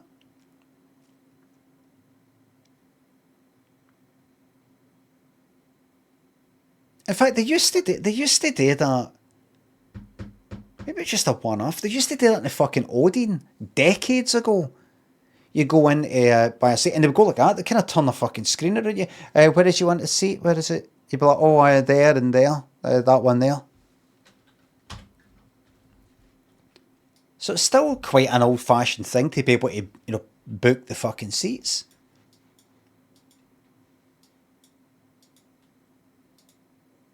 Just in case you wonder what's going on with them, just take you to a hill.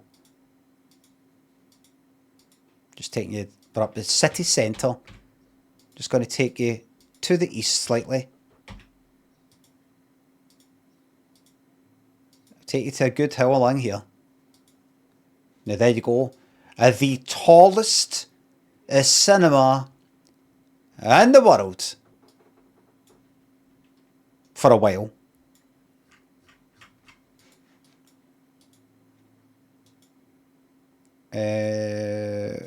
Just take you along here. Brilliant. The beautiful Glasgow College of Building and Printing. Wonderful.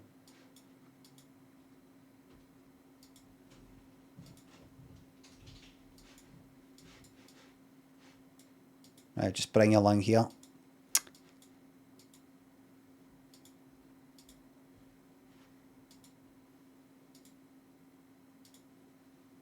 Is that how you want? There you go. There you go, that's a wee hill for you there.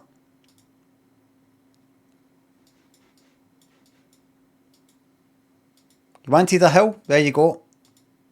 Is this a kind of steep hill?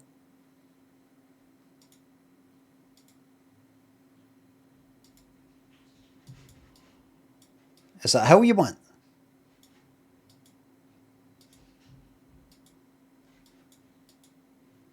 There you go. To the Dutch folk.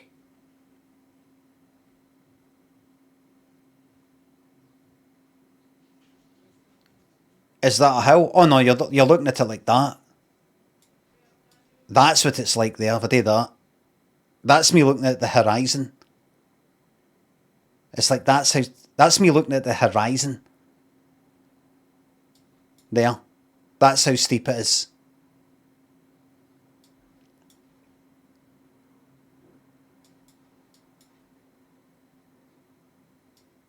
Basically vertical. You shouldn't even really waste your time. You can't really call it. It's more a wall than a hill.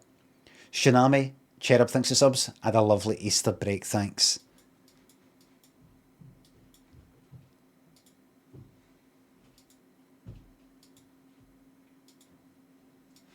World War Z. Do you remember the bit near the beginning where it's like the police or something sort of champing on the motor window? Going, you got to move, you got to keep moving, and get hit by a fucking lorry. Right there.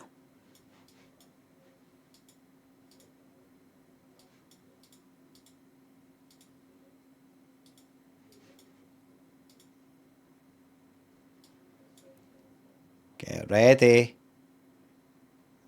Get ready. Good.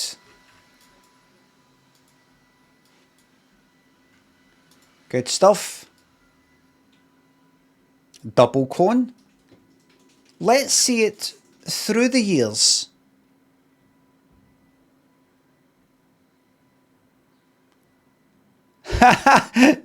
Brusk says, is that you on the horse? You must be for Glasgow. Only in Glasgow have we got part of that good. Is that you on the horse?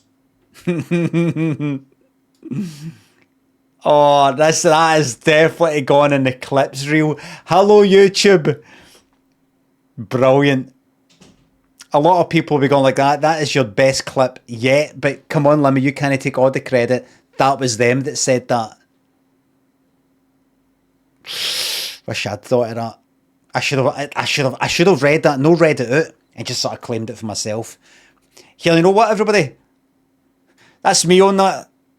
That's me on the horse. And they would be like, that was me that said that. And it's like, could you block them, by the way? They said something dodgy in another person's stream. The band, they're not welcome here. Aye, that's me on the horse. That's me on the horse there. Yeah, stop the music, Aces. Welcome, traveller. Three of my life, heroin, methadone.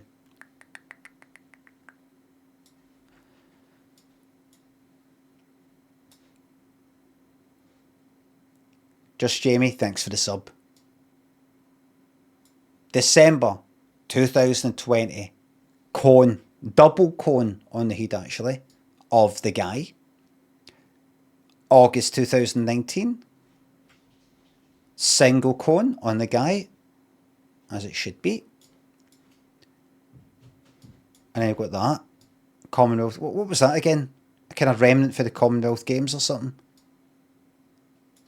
May 2018. Single cone on the guy. June 2017. Single cone. I prefer the ones that don't come too... Like, his head's practically right inside the cone. I don't like that. I prefer it like it's a hat. Kind of weird one like that. Funny, isn't it? Look. Smiling. I can see the smile. Smiling. There it is.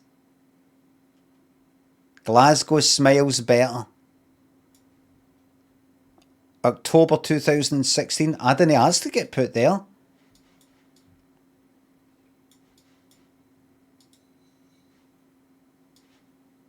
June 2016.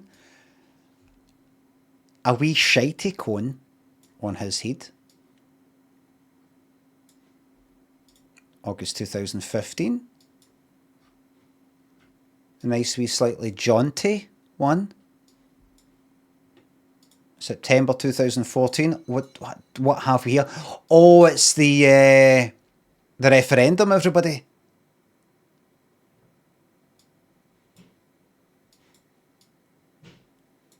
When was the referendum anyway? Was it 2014?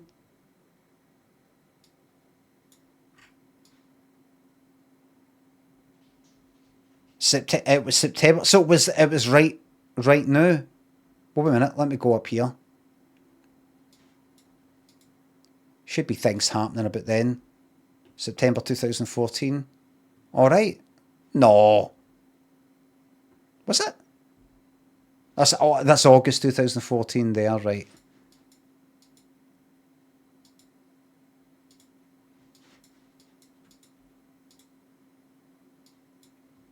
Right, May 2014. Shite.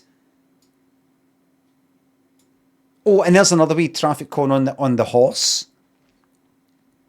One of the wee ones. September 2012. Yeah. A good one. Nice jaunty angle. One of my favourite. Always like it at a bit of an angle.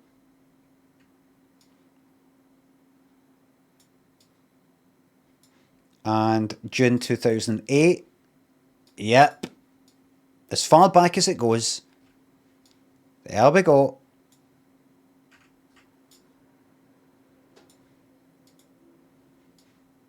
They're keeping the tradition alive.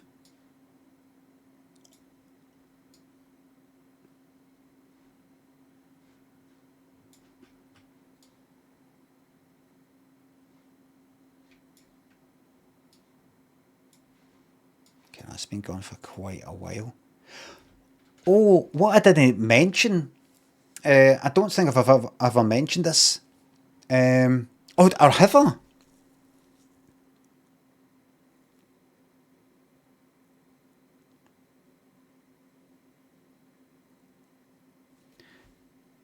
Did I mention... I probably did mention this. Did I ever mention that there was a guy a few months ago who claimed that he was the first one to put the cone on the head? That he started it?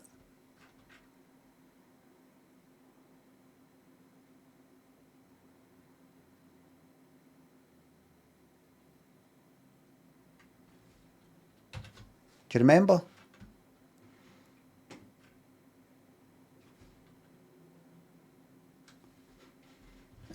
Hold on. See, he got kind of like criticised because they can't fucking knows. Do you know what I mean? Nobody knows. See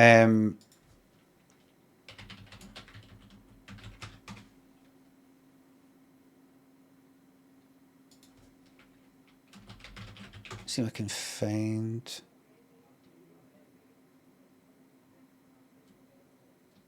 No, I don't.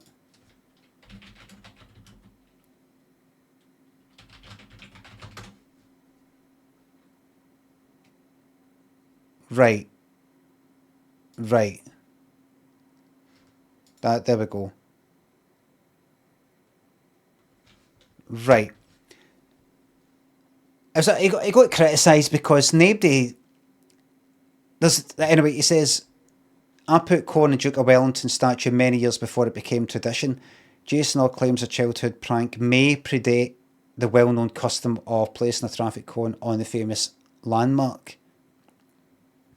A Glasgow artist claims he may have been amongst the first people to place a traffic cone on Glasgow's Duke of Wellington statue years before that became synonymous. I think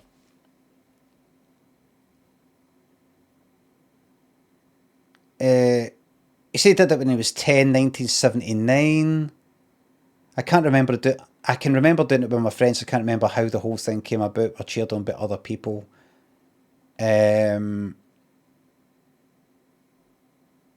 So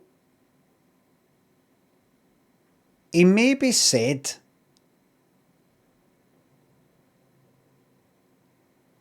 reclaiming the cone, right? So he's done a thing at the Gallery of Modern Art, because that's where the cone is. That's the statues outside the Gallery of Modern Art, right?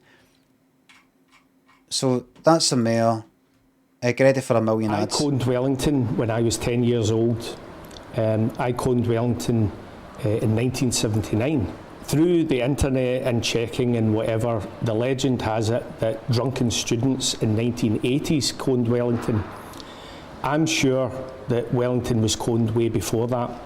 So I believe I'm only one of many Glaswegians that have coned Wellington. But I know when I was 10, I coned Wellington in 1979. Right. I think what happened was that he said like that. If he said something like that, now picture it. Everybody's gone on about, oh, the whole sort of thing started in the 80s. Students started in the 80s. And you know, I did it in like 1979. No claiming I was the first.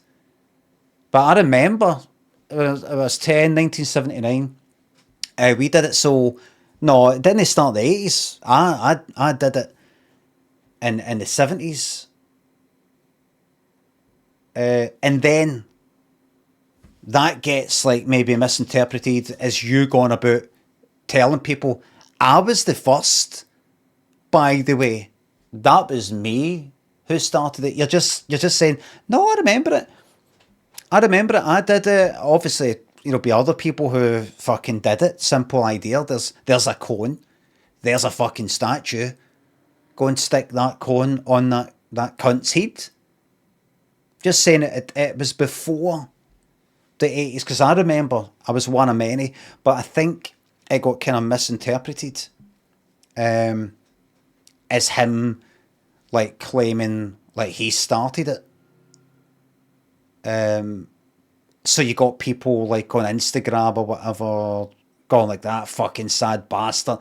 Did you fucking start it? So he had to, I don't know, either this is the clarification or this is the first thing. Like that initiated like him, like people criticise him. You know how it is. Rare Trick says, like, look at this, for example. Rare Trick in the chat says, he's full of shite. Viper says, did he fuck? He's full of shite. How? Did he fuck? What?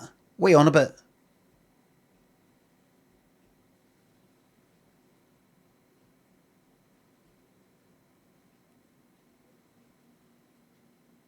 What are you on about?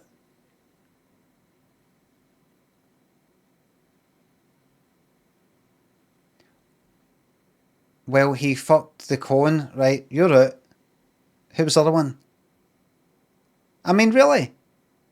Just a bit of marketing part for his exhibition? I don't think so.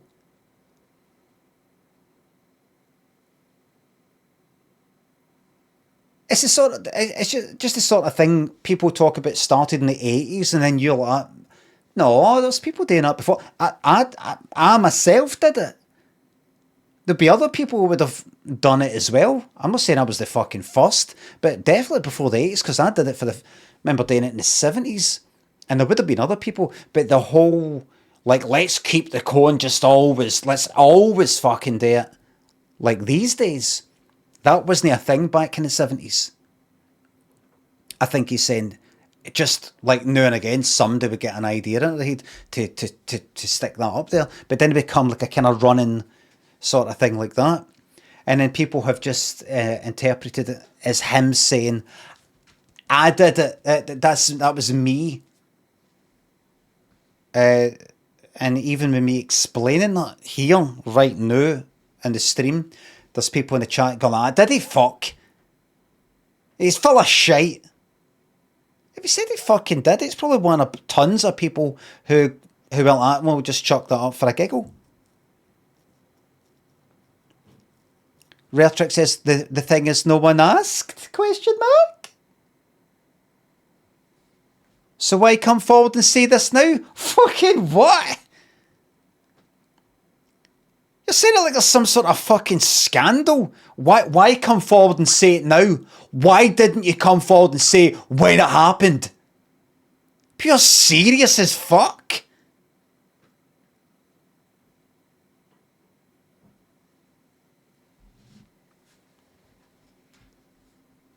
You just blah. People put cones. People say that the cone was, it's a kind of 80s thing. Do you remember? No, I did it in the 70s. Sure, there's other people that did it as well. That wasn't a thing, but I remember doing it.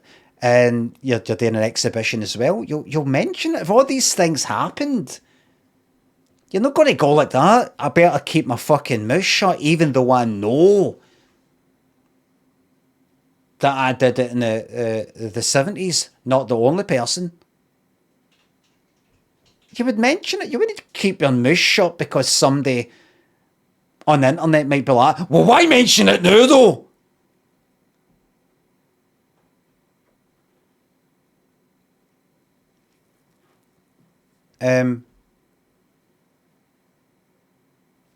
One of the reasons why I brought it up, I may be defending the guy, even though, I mean, there's nothing really to defend. He's just saying, I did it, sure there's other people who did it, is because if I quickly go here and then go here and then click on that and then go to that and then do that and then go here and then go there and then click probably there. Nope. Then click probably there. Everybody, behold. Hodder will get this perfect for you. I'll get this perfect for you. And if I right click on that, and if I do transform, and if I do fit to screen, behold! That's him there, and that's me there.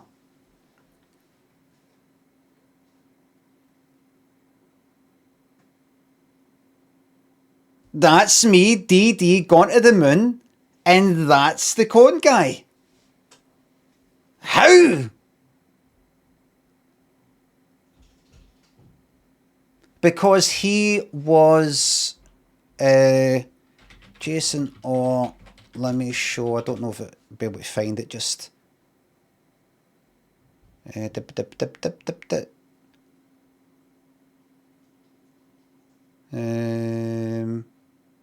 don't know, art director, or I can't quite remember. what the name of the role is, but the person, I think he's like the person in charge of how everything looks. I think. You know, like the way that room looks. You know, that cardboard box.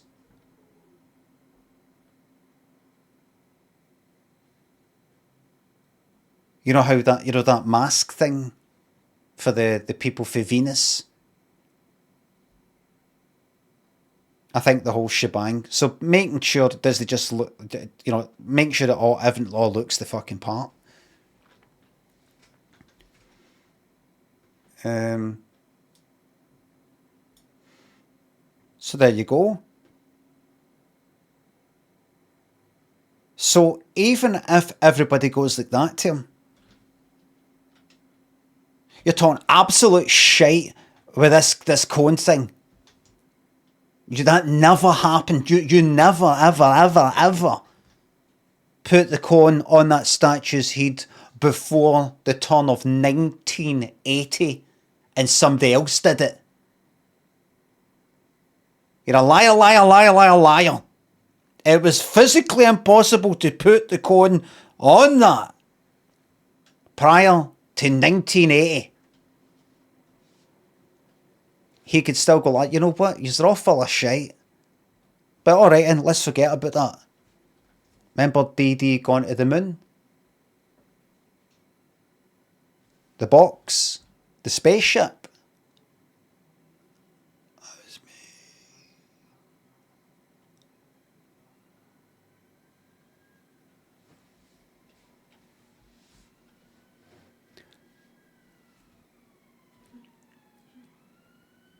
So he's got that.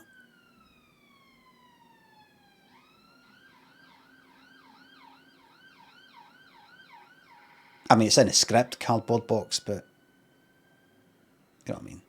That's not the point. Second base, thanks to sub. Is he the guy who made the newspaper with print on only one side? No. That was the first series. No, that was not him. Darn good stuff. Anonymous, thanks to subs and gift subs. Thank you very much.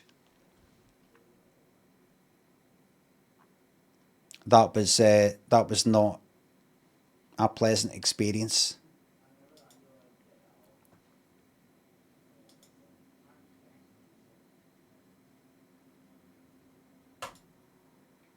He was a bus driver? No. Was in it anything? You know what? I could be wrong here, but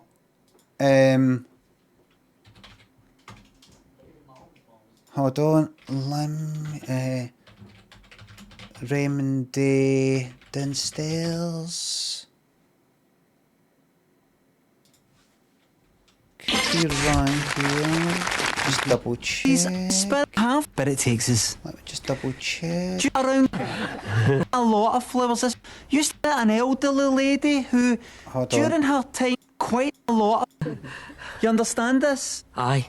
Right, he's no there. I think I could be mistaken. But here's another claim to fame that he could have. And he could maybe back this one up. But in the Let Me Show Raymond Day Downstairs sketch, you hear quite a prominent laugh coming from somebody in the audience, right? Okay, she didn't make it. Well, I don't... Down there for nothing, pal. You hear that? Well, they don't stick them down there for nothing, pal. Hear that at the end there? That. No, she is. They don't stick them down there for nothing, pal. That might be him. Might be.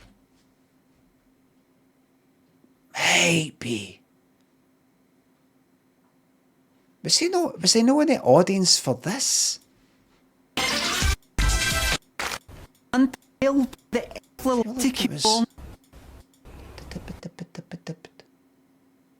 Wait. That might be him there. to the right. That might be him there.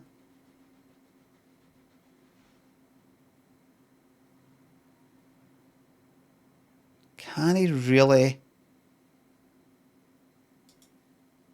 I think that might be him.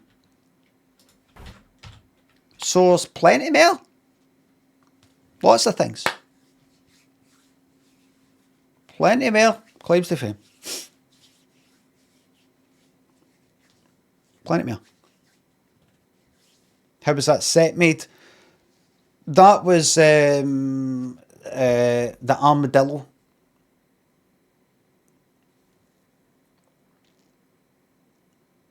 So, the set, that's a behind the scenes thing. The actual set, like When You See Me, that's in Merry Hill. Limmy behind the scenes. I should really have this on my own fucking channel instead of going to somebody else's fucking thing. I mean, really. Come in and check out the set, which I've already checked out. This is like, don't want to waste it. You understand? Right. Pretending that's that they're there. You understand this? Action. So that's the set. I mean, look at it. Look at the background. It's happened a few times. Happened in the first series. Something like that. Right. Action. There it is. What is happening? We have insulted. Oh, shut up, you fucking part of shite. Embarrassing. I forgot about that. Anger inducing that. We have spirits. Oh, Jesus Christ.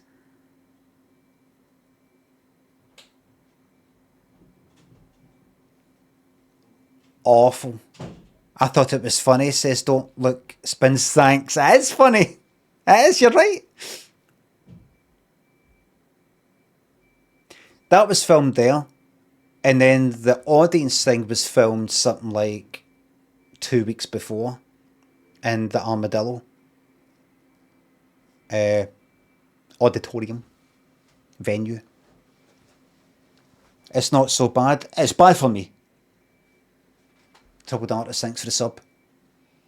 So the seats are there and just had a wee kind of corner it, if you know what I mean. Filmed that. And then matched the kind of eye lines up. You know what I mean? Old Jack says, and you have the gall to call our part of shite. Do you speak for the people, Old Jack? What is it I've said about your part, Old Jack? Tracy says, our part of shite. Tracy, I would honestly just take a step back and let them take the bullet here. I'd honestly just go like that. Just step back into the shadows. Let him take the bullet. I'm nervous now. Don't be nervous, Old Jack. It's going to be all over soon. Well, everybody, thank you very much for Saved by the Bell. Saved by the Bell, Jack. Everybody, thank you very much for watching. Thanks for the subs, the resubs, the bits and the tips. Mods, thank you very much for the modding. Saved by the Bell, that was a shite TV show. Hard to tell if it was shite. Was it not good for what it was? I mean, could it have been good? Can you imagine watching Saved by the Bell and go, ah, that was really, really, really good, that. Really, really good. It's just meant to be watched with, you know, like that. It's not meant to be thought about.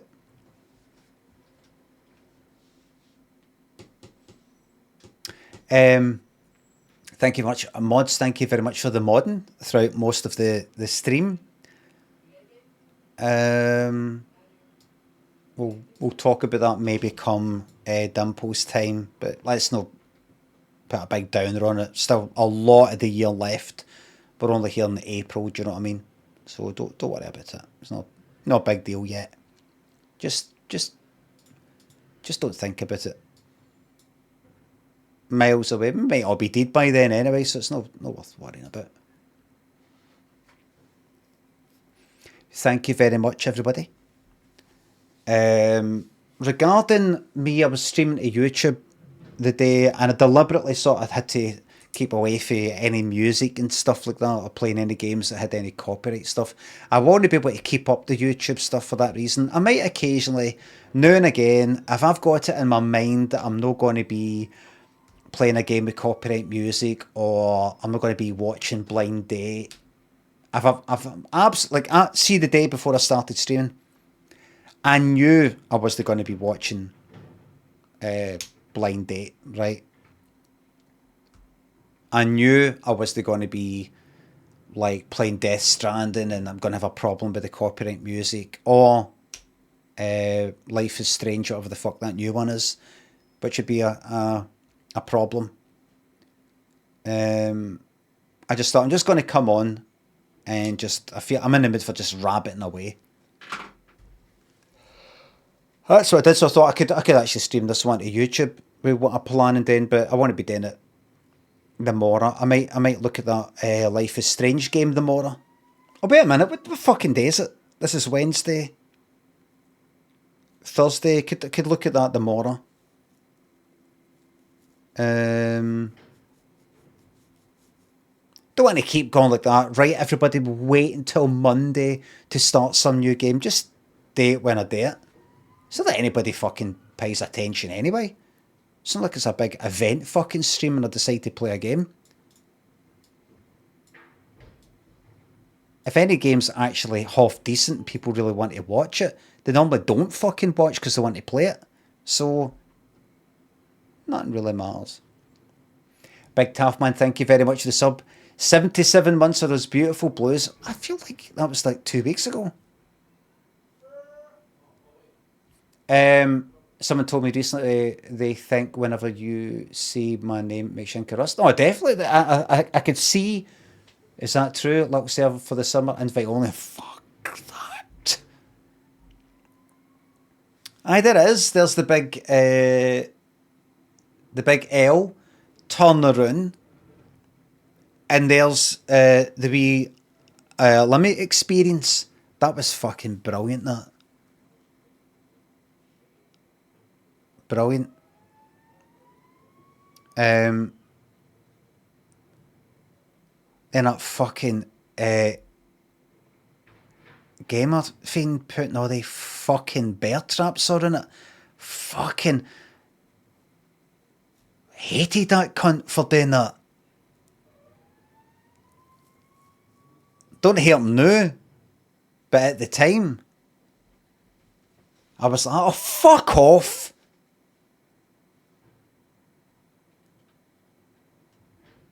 That's the thing. That's the dangerous thing with Rust. It feels fucking real. Not because of some VR thing, but you're putting real fucking time. Time is real. And time and effort is real. When you put time into making something, that you've built this wee corner of the world and you've made this wee thing, and then somebody has come along with that, right, I'm going to put that trap there, that trap there, that trap there, that trap there, that one there, and there, and there, and there, and there. Just to wind you up. And you're like, you're ruining my fucking life. And it's only like a day later or a week later or something, you go like that. It's just a fucking game.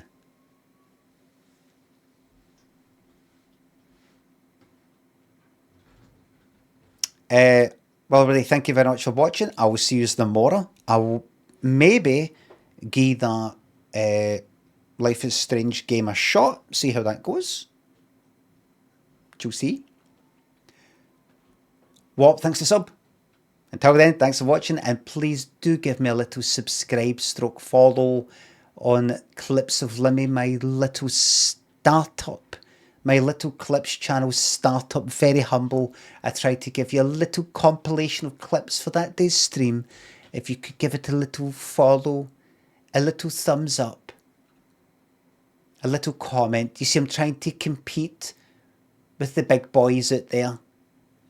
It's very difficult. Yes, I've got a channel that's about 530,000 subscribers, but this is a new one just for clips, and I'm trying my hardest to get my foot in the door and get noticed by the greater community. Trying my hardest. I'm an underdog. An underdog when it comes to this. Just trying my best to find my way in the world. Alright? Alright? But just a man of the people. Just a stranger on the bus trying to find his way home. Okay. Right.